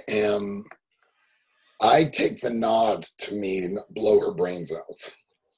Like I feel like Sundown has very little range in terms of her nonverbal communications. So, So do you use a weapon or do you use your brain? Well, I think at first I say, what would it take for you to stop attacking the mutants? I don't give a damn about these petty mutants. I care about heretics. I care about false prophets and demons striking down prophets. Real prophets. Your Sky Prophet said that I was a prophet. Are you saying that I am not a prophet? You're lying. He would never have said that. We are touched by the same power. And is it feasible for me to reach out to them and speak in her head? You know what? I'll give that to you. Go ahead and roll to open your brain to give them visions in this case. Love it. Anytime I get to roll weird. Shucks. That's a 5 + 2 is 7. Okay. Yeah, this was a tough situation. What with? I mean, you killed their prophet, so that they weren't well inclined to you for at the beginning. On the 7 to 9, you give them an impression. Yeah, you see her head sort of like reels back, and even against the bunch, sort of like struggles and like tries to make sense. And I think you can see some of the rest of the gang that are just sort of, picking themselves up after the assault and like, trying to figure out what to do. They like stagger back too. And when finally her attention returns to you, and it's like, yeah, you do have power like the prophets. It's true, but it's not the same. It can't be the same. The prophet was holy. The prophet was going to bring us back to the heavenly fleet. What are you, some demon to drag us into this earth forever? Trap us on this planet? Maybe, but we're on this planet. We have to live around each other, and I don't feel like living around you. You can go, or I can show you the true extent of my abilities. Saffron goes quiet and sort of like wriggles around on the ground to like look at you look at the crowd, look back at her crowd of supporters, and just try to figure this out. Do you anyone want to roll to see what's going on in her head? Oh, like read? Yeah, read a person. I guess I will. Can we consider Sundown as helping me I think so. with this interrogation? Okay, so that'll so Sundown, you're going to mark experience, and then you need to roll plus HX to help me. Okay. My HX with you is 3. Nice. I roll. Oh, snake eyes. Ah! 5. I don't suppose I could help her help me. Not quite. Not that recursive. Oh, My rolls are going downhill. Sorry, man. it's all right. So I will roll. That's just a +1 then. 7. You get to ask one question. All right, let's take a look. What does this character? What does this character intend to do? What does Cinder intend to do? Sure. Parcher. Or Parcher, yeah, Parcher. Sorry. She wants you both dead, and she's gonna keep trying until you stop her for good. All right, I'm gonna shoot her in the head. Do you wait for her to even respond first, or just right on the moment? Like you read this clear. Right there. Right All there. right. As soon as I get the reaction, and I was on Overwatch. As soon as I went to that, I'm kind of assuming I'm able to just like take my time and line up my shot while I'm doing this. Yeah. I'm assessing her attitude through the sight. Basically. Yeah, you see it in her face. She's not gonna stop until you're dead or she is. Mm-hmm. And you just lower your gun, one quick shot, one loud bang. There's, you can't hear a thing in the immediate aftermath, but you swear you can feel the crowd gas, because it's been a long time someone's just been dragged out and shot in the streets like this, and her body crumples. In the back, one of her gang, reaches for something, some pocket, but you've got that Overwatch active still. Another bang, bam, they're down 2. Everyone else just kind of like staggers, freezes, like just sort of backs away, like no, don't shoot us too. Is there anyone else who wants to disturb the peace of this community? Dead quiet. All right. So I have this pain wave projector thing, which I sort of imagined as an extension of my powers. I would like to target Parcher's people and basically sort of plant a very loud word in their brains that says leave. Sounds good. Roll weird. It would be my great pleasure. 8 plus 2, I think, is 10. Okay. So, yeah, the direct brain projection, it's, like going aggro. Yes. They cave and do what you want. They scatter to the winds. They're gone. And I say out loud, any of you who have been influenced by those assholes should know that you are no longer welcome here or in Pod Town, obviously. And the same will happen to you. And it's, there's a few quiet murmurs, but mostly it's just silence. People kind of stare and take it in and slowly drift away to go about their lives. You hear Cinder whisper like, wow. Cinder, what was it that you wanted to talk about? Cinder's just kind of staring at the bodies and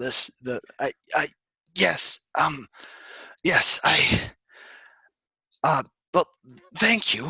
Thank you both. Yes, especially you, Valentine, and especially you, Ma'am Sundown, provider of home and sanctuary and safety. Yes. You have saved us again. I was going to talk to you about this seems silly now, but the good place. You have scared off some, yes, but there are still many new mouths, even in Pod Town. We all get grain from the same place, all get food from the same place, and I've spoken with sorry, blanking on the name. Kettle at the farm, and she's having trouble with it. This Rice, he was a bastard of a taskmaster, but he knew his equipment, and Kettle is having trouble meeting demands. I don't think there's enough grain to feed everyone and ferment. I mean, Rice would sell it for booze, the higher profits, but Kettle wants to feed us, and that means she's probably going to have to cut off one of the bars. I know you sent Lefty and his people to go work for Saffron, but Saffron's no real friend of ours. She just wants her money. Preen at the good place. She catered to us when there was no profit in it, when it was just to be nice. I wanted you to support Preen and the good place. If one survives, let it be the one that has been truly kind to us. It makes sense to me. I think we need to talk to Val. Val has a special relationship with Saffron. And that sounds like a bit of snark. Do you mean that to come out as like a backhanded criticism thing? Oh, yeah. I am not happy with Val's relationship with Saffron.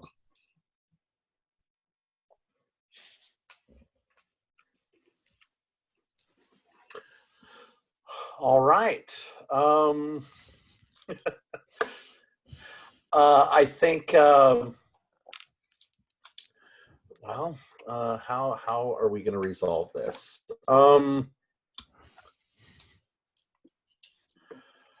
Is this so the impression I'm getting is that this is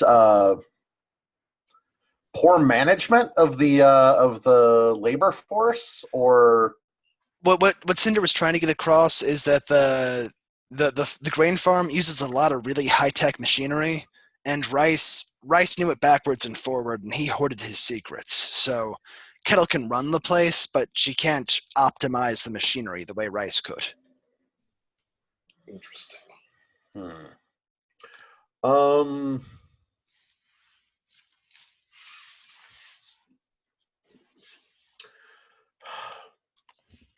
Well, and what became of Rice? after the showdown where Tomash and Kettle's people just sort of claimed the farm, Rice has been basically camped out in his house, one of the larger houses in town, just day drinking and angrily mumbling about the damn thieves stole his property and stuff. Well, I think we're going to have to make a deal with Rice.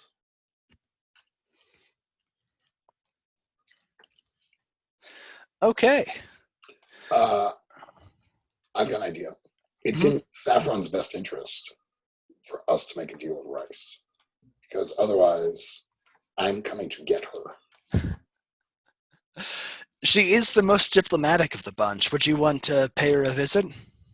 I think that's our best bet. Is that we're gonna head to the cage and see if we can confab with Miss Saffron.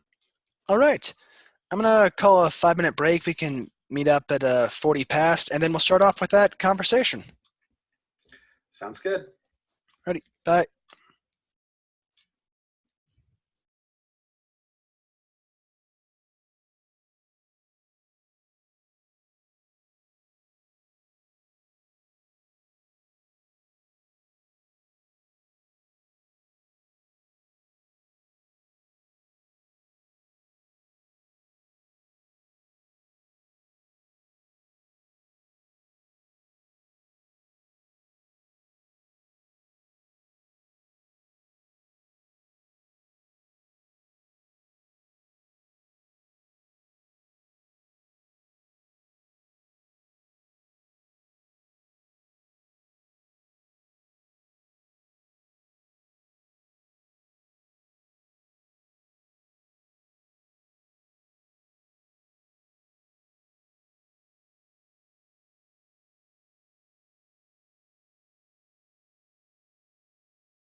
It's always funny to see how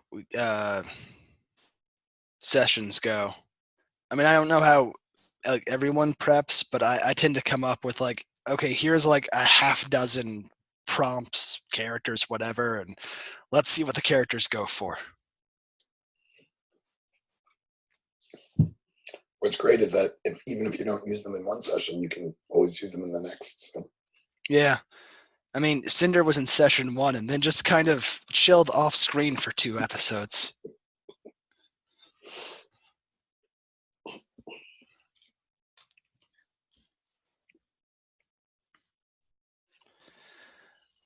All right. We are all back, ready for that conversation at Saffron's.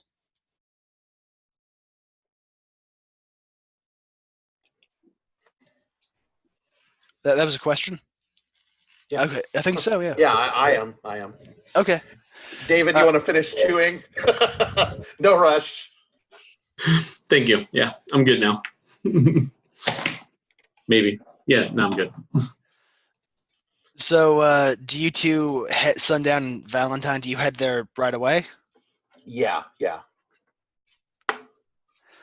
So as you do, Saffron, Doghead comes in just a few moments ahead of them. Saffron, I was just in the market, and Valentine just shot some people down in the streets. Some of Parker's crew. I hear they're coming this way now. I think when he first came in and started yelling, she was just kind of rolling her eyes. I assume she's always behind the bar. And she's rolling her eyes, but when she started saying, "Oh, Valen, they shot people," she's like, got interested, like way more interested. And she's like, "All right, tell me more. What happened?" I don't know. All I've heard is that like Valentine, and Sundown, and Cinder, and their people. Who's Cinder? Cinder, Who's name? the scavenger, the mutant, the one who looks like they went through Infernus. Oh, I don't know if he has ever come here, but sure. Lefty pipes up. Cinder's a they. Sorry, thank you. I don't know if they've ever come here. Sounds like a great person. You're saying they are killed now, or what happened? Sorry. They were going through running through the whole town trying to round up Rolf Ball and Parcher's people, and they found him and they dragged Parcher over and just gunned her down in front of a crowd, and then shot I hear they shot half of Parker's crew too, and then just set the rest running, like they're going on a massacre or something. And you said Val's behind this? I think so. I mean, Val was there. Okay, well, not the best idea, but I mean, some crazy burn person, Rolf Ball, we've had a lot of problems with. Seems like they're targeting the right people, at least. Lefty mutters, but they're coming here now, and Cinder's always had more principle than sense. Ugh. Got a good thing here. Really hope Cinder doesn't screw that up for me. Based on those two, I know which one I value more, so yeah, maybe you want to stand out by the door, just in case. When he comes in, bring him over, if he does. All right. Oh, and just to let you know, Valentine, Saffron still has hypnotic hold on you. And while she does, there are some. I believe you have to hold roll cold to take action against her. Let me double check that. Oh, okay. For PCs, well, cool. Yeah, anytime you like, you can spend hold 1 for 1 to distract yourself with thoughts of Saffron. Yeah, I think I can spend that to make them do those things, and they can spend the same hold to do those various NPC things if they want. You're right. Sorry, I was NPC. It's kind of confusing. Yeah, it's one of the more confusing moves for sure. Sorry, I was misremembering it. NPCs can't act against Saffron while she's got hold on them. PCs can. My mistake. Yeah. Okay. So any time I want, I can spend it to you.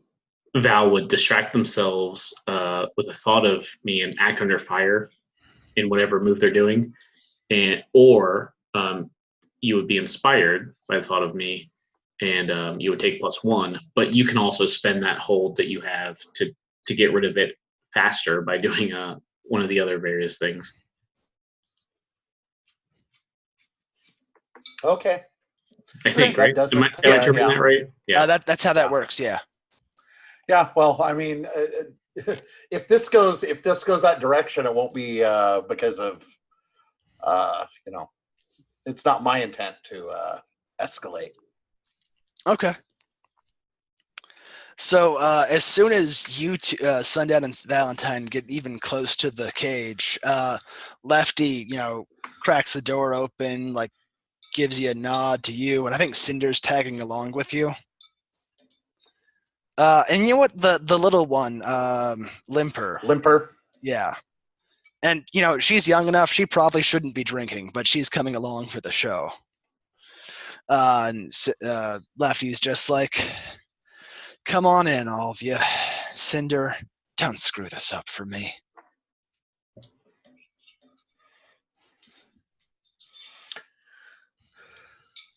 I make a beeline for Saffron. Yeah. And I say,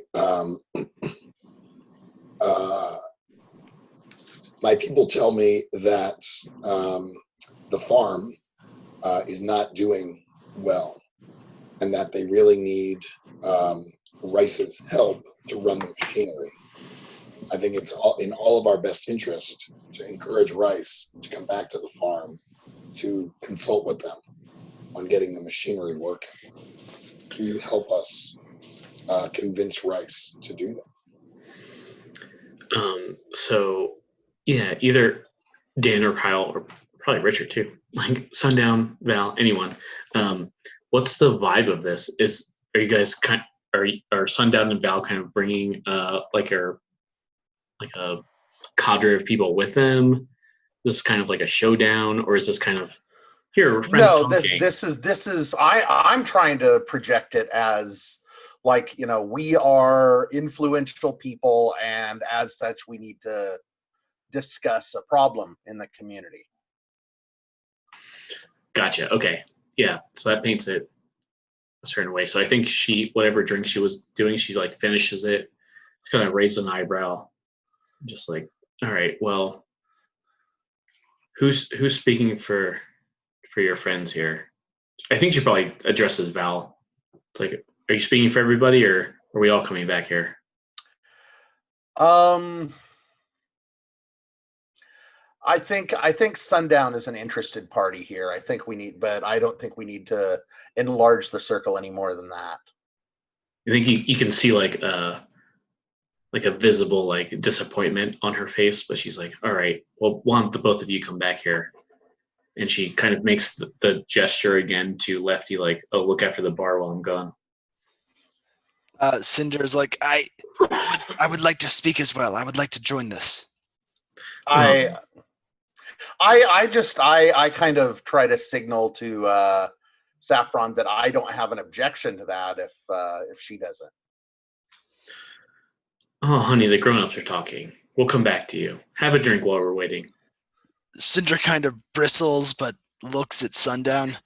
Ma'am, Sundown, may I join this?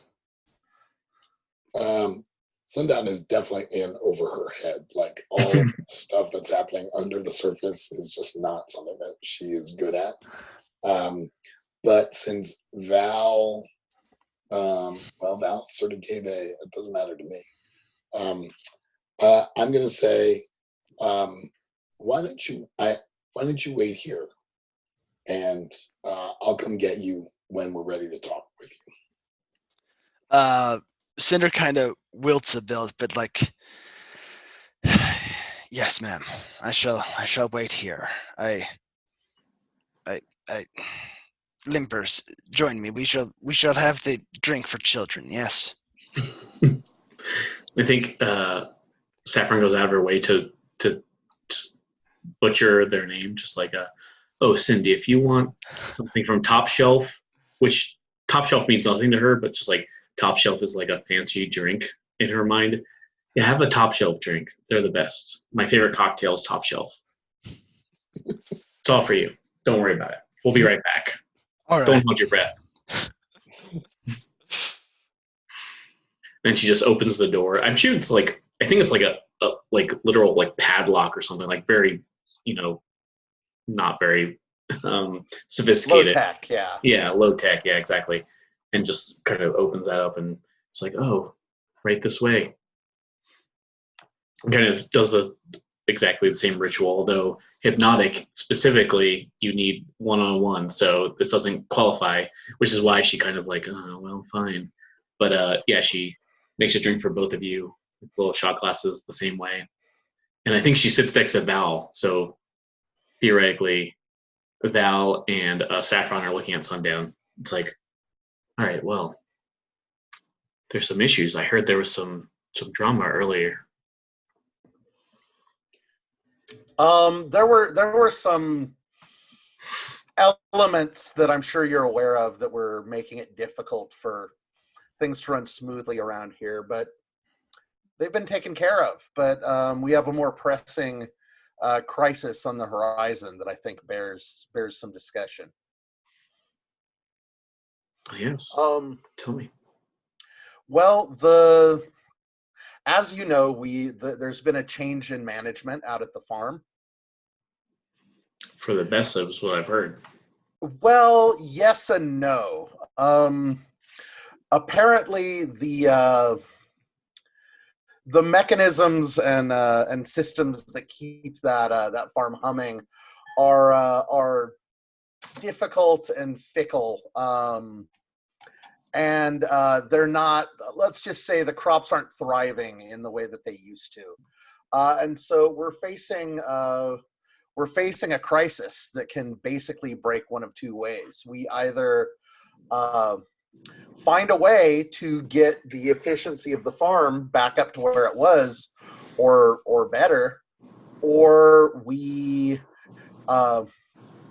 well, it seems as though what we're dealing with is that we have three interest groups in this town. We have the people who who need to eat, and we have the cage, which needs distilled spirits, and we have the good place, which needs distilled spirits. And it's my understanding that we only have the ability to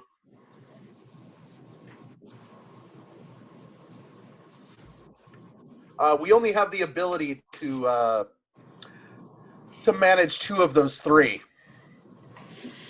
And obviously we can't allow the entire population to starve, as that would destroy the customer base for both. Well, you're not wrong. Yes, and while I think that you might be inclined to see if you can come out on top in some kind of struggle with your rival, I think that there's an easier solution, and I think it involves you convincing Rice to return to the farm in a supervisory role.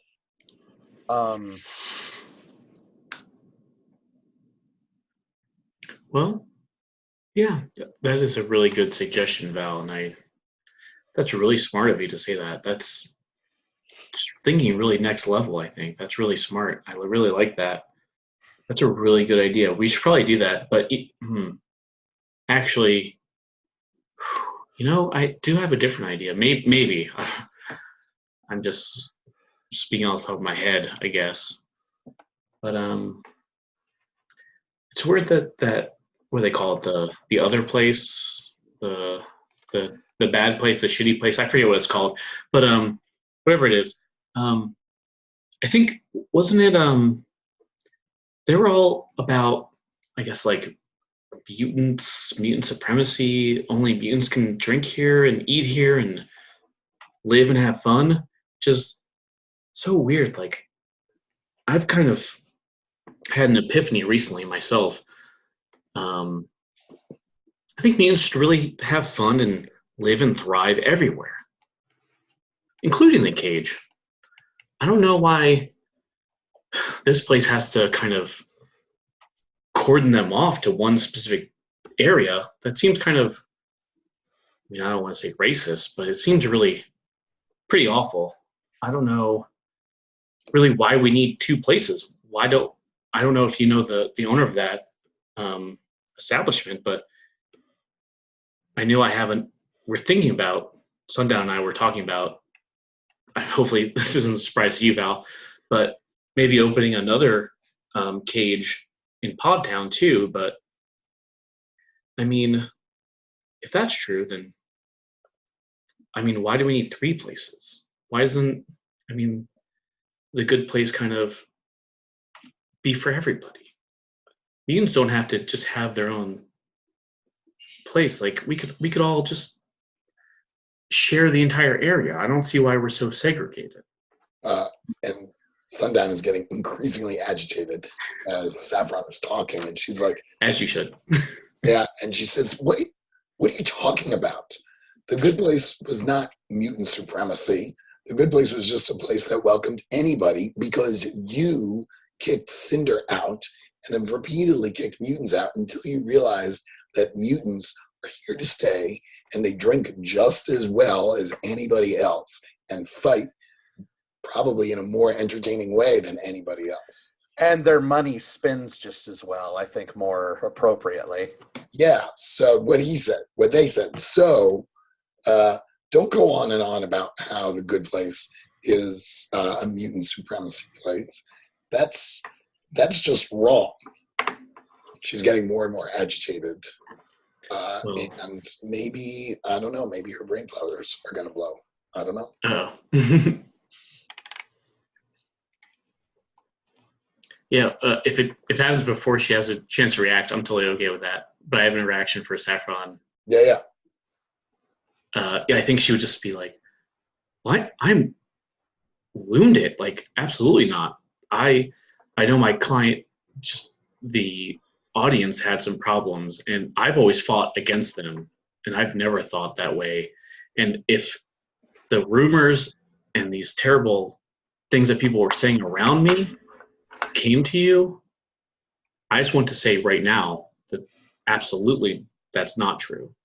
Well, then maybe you'll help us convince Rice to make enough grain at the farm for all of us to share.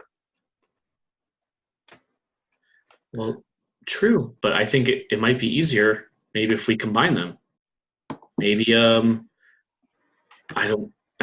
they've never tried to reach out to me. I've reached out to them several times, but the owner of the other place, maybe they and I can work together. Maybe we can find some kind of balance that this new person, Kettle, can figure out. And Rice seems like a very volatile, kind of greedy person, just at heart. I wouldn't want to. What's that? She sort of mutters under her breath, "I guess you would know." Yeah, and if she heard that, she chooses to ignore it. She heard it. She's like, and no, and I don't know if he can be. I don't know if he has the best interests at heart of this community, but if you two think that's the best course, then of course I'll help you. I think obviously you two know the community the most. I'm just trying to provide a very specific service, and I think, I don't know. I've only been doing this my entire life, so only this one thing. So you two know more about, the actual interactions between these other people, much more than me. So I'll leave it in your very apt hands. Insofar as whatever arrangement you want to work out with the owner of the proprietor of the good place is up to you. I am presuming goodwill on your part, and that what you mean is some kind of understanding between you rather than, say, you driving them out of business. Oh, of course. I think, I'm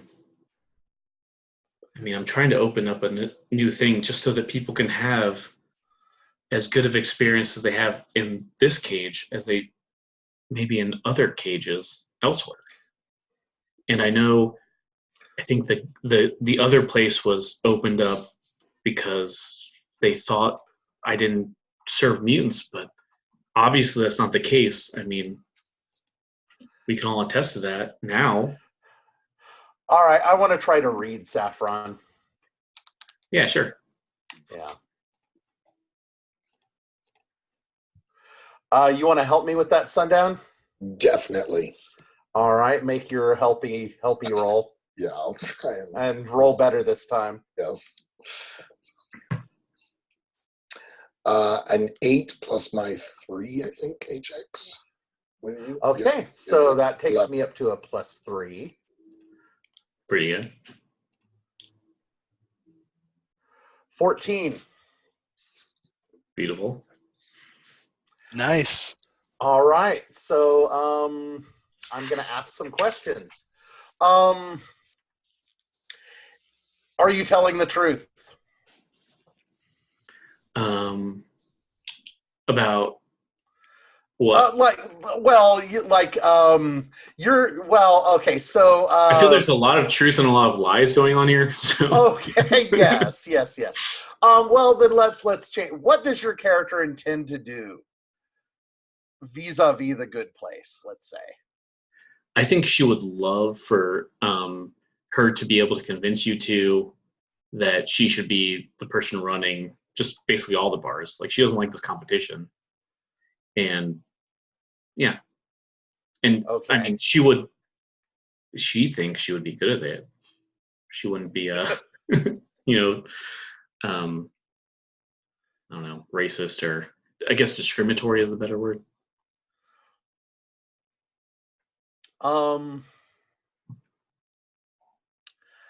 I think that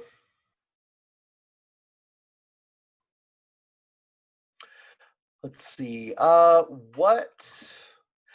could I get your character to back off of the good place? Man, rough. I think so at least in my mind, she only just heard about the good place when she heard it through Tomash's like radio station recently, when he was arguing for them.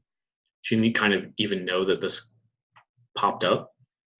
So I think you can get her to back off if you convince her that it's not like a rival for her. It's just like don't worry about it, I guess. You have nothing to worry about situation. All right.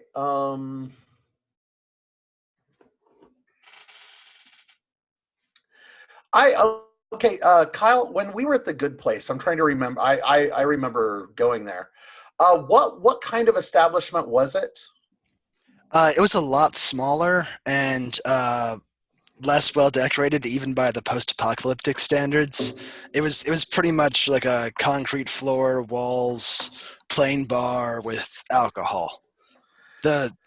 Its appeal was it would basically let anyone in, and it had alcohol. All right, Miss Saffron, I think that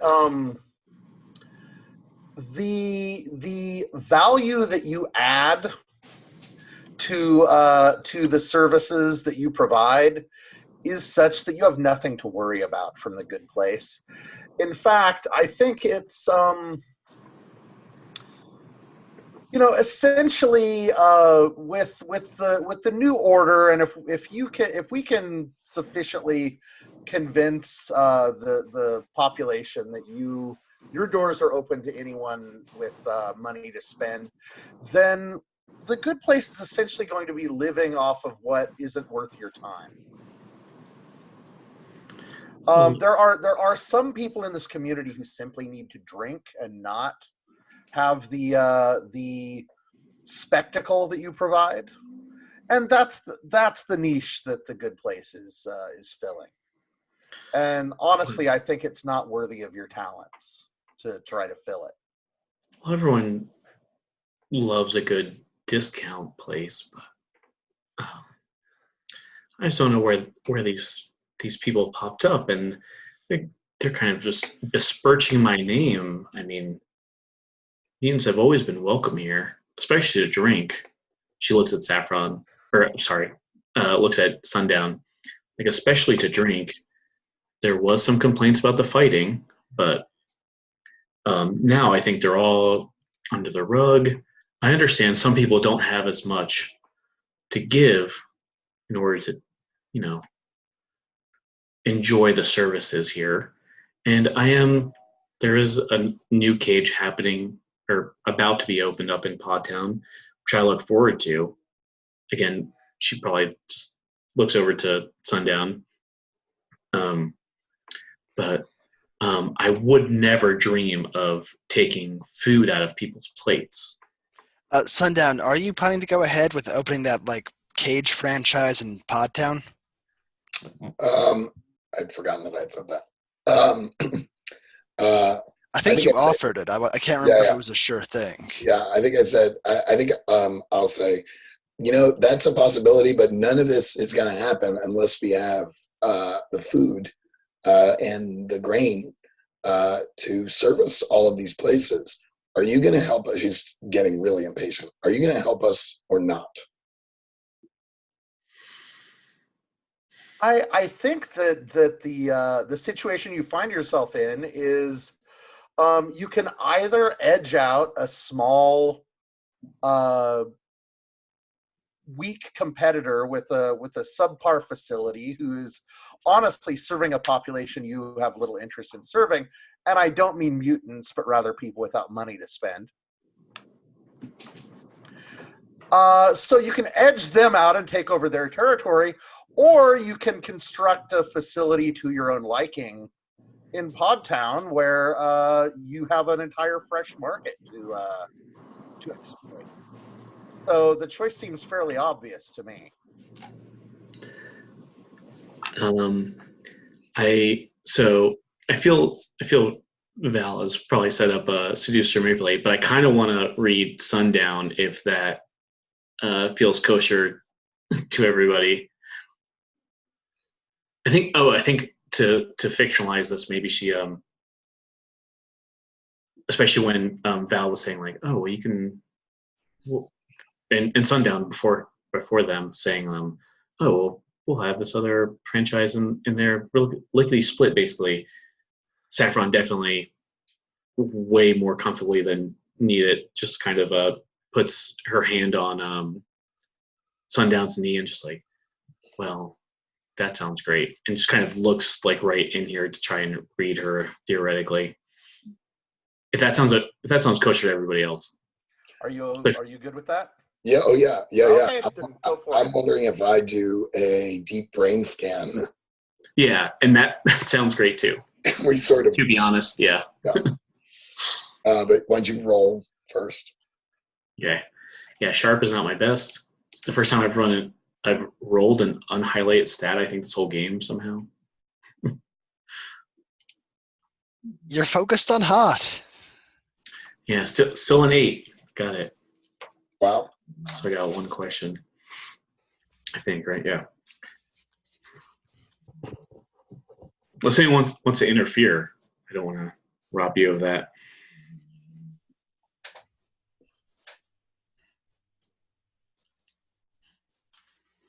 I really want to ask, how could I get your character Sundown to, I guess, trust is the wrong word, but maybe be okay with Saffron? Maybe trust. Yeah, we'll go with the hardest or the harshest one, maybe. So how could I get Sundown to trust Saffron? I mean, I think the obvious thing would be to comply with going to talk to Rice. And Dan, the player, says anything can happen when you go talk to Rice, but all you need to do is agree to go talk to him. Awesome. Perfect. And I'm going to deep brain scan, which means I roll plus weird. I sort of, as she puts her hand on my knee, I kind of give a little smile, like, "Oh, you brought this on yourself." I just rolled 2 6s. So I rolled 2 6s. Hang on, I need to go find my questions. Your questions are: what was your character's lowest moment? What does your character crave forgiveness of, and whom? What are your character's secret pains? And in what ways are your character's mind and soul vulnerable? Shit, those are rough. And I can hold 3. So it's which one don't you want, I guess. Yeah, I'm not really interested in the lowest moment. I am interested, I want to start with, in what ways are your character's mind and soul vulnerable? Amazing. That's a great question. I love it. In what ways are her mind and soul vulnerable? All right, I'm going to play out what I said before. I think Saffron is feeling pretty vulnerable because she kind of dropped the ball in figuring out that the good place happened. It kind of sprung up out of her, purview, and I think she's kind of this session and last session kind of desperately trying to find like allies. So I think she maybe not on the surface, but especially psychically brain scanning her, it's kind of easy to figure out she's kind of feeling vulnerable in general, and she's looking for like safety. Like the status quo is messing up. I loved the status quo before this. I was just getting rich, and now something's happening and I got to refigure things. So if you can get things back to the status quo, I think, yeah, probably that's how. If you can even promise that you can get things to the status quo, if it's right or wrong, she'd probably be like, I believe you. I want to believe you. Done. Yeah, very much Deadwood season 1. You got it. That's awesome. I'm going to, let's see. Let me ask one more now, and I'll hold another one. What does your character crave forgiveness? For what does your character crave forgiveness, and of whom? Oh, interesting.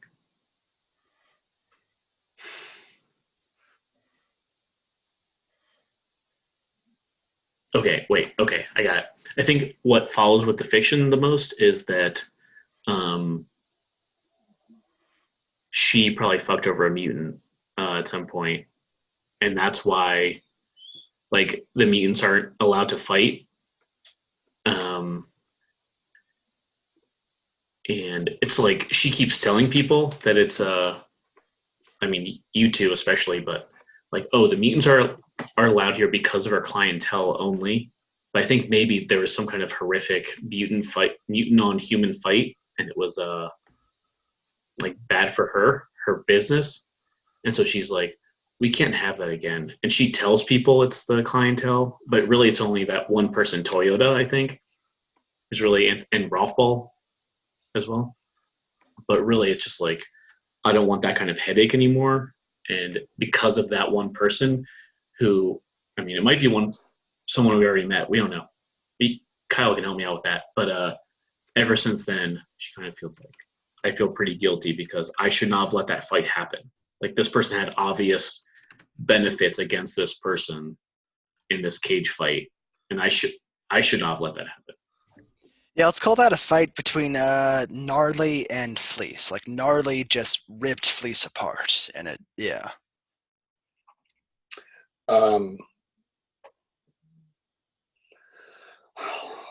Is Sundown smart enough to use this information?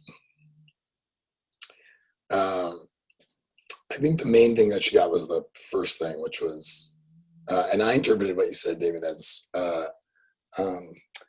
Saffron's identity is very much tied up with the cage, and she's feeling more and more threats to it. So it used to just be, I don't know, that there wasn't any threats, and now there's competition, and now there's a loss of resources and things like that. Yeah, and I don't know if this, surely Brain Whispers will tell you this, but I think she took it over from someone else. I think I said who it was, but so she didn't even establish it. She took it over from someone else. So it's been all easy sailing except for like this last month or so. Right. Well, Sundown says, I know you're worried about your place. I completely understand that. Now that I have a place, I worry about it too. I think the best thing for both of our places is to reestablish the farm, and maybe I can help you with your competition when that's done. Well, a little bit of healthy competition is always great, but you're right, I think, Sundown, that people need to eat first before they can play. And absolutely, that makes a lot of sense to me. I'll help you however you need. So it sounds like the three of you are going to pay a visit to Rice. It's late for me where I am. Can I get a time check as to how much longer do we think we're going to go? You know what? Yeah, at this point, between the heavily armed people, the psychic, and the probably biggest merchant in town, well, biggest buyer, yeah, you're able to go to Rice. You talk him around. You sort that out. I don't mean to quash the fun. I'm sorry about that. But No. I think I think what we can kind of leave it at is, well, basically, like I was saying, end of Deadwood season 1, where we've kind of established a uneasy equilibrium. But I think things are in it's uneasy, but it's an equilibrium for now. Yeah. So, anyone else? Any hunger for any scenes in particular before we call it a wrap? No. All right. Thus ends the tale of Wreckage, the town with remarkably little violence for a post-apocalypse. Well, just a couple of executions in the town square. Yes, headshots. I was gonna say if I can, especially as an end scene, like epilogue kind of thing, like interject some violence.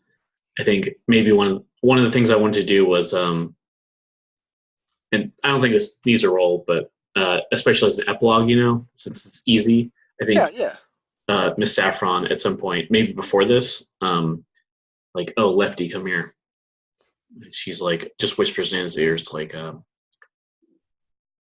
that doghead, don't like him. Can you make sure he doesn't come back here? Consider Hopefully, it done. Yeah, maybe put him under the ground. Can do. That's like, I swear, I'd like to do an epilogue too. I feel absolutely, yeah. Awesome, yeah. I feel like Sundown's become very tied up with Podtown, and they continue to find salvage. They continue to work their way down. She's allowed Saffron to open a place there as well, but has now become savvy enough where she is starting to put things in motion that will let her take over the cage, and that's sort of what her next chapter would be. What about you, Valentine? Well, I mean, Valentine is positioning herself as kind of quietly accruing followers and power, with the where eventually, like, any other players are going to become irrelevant.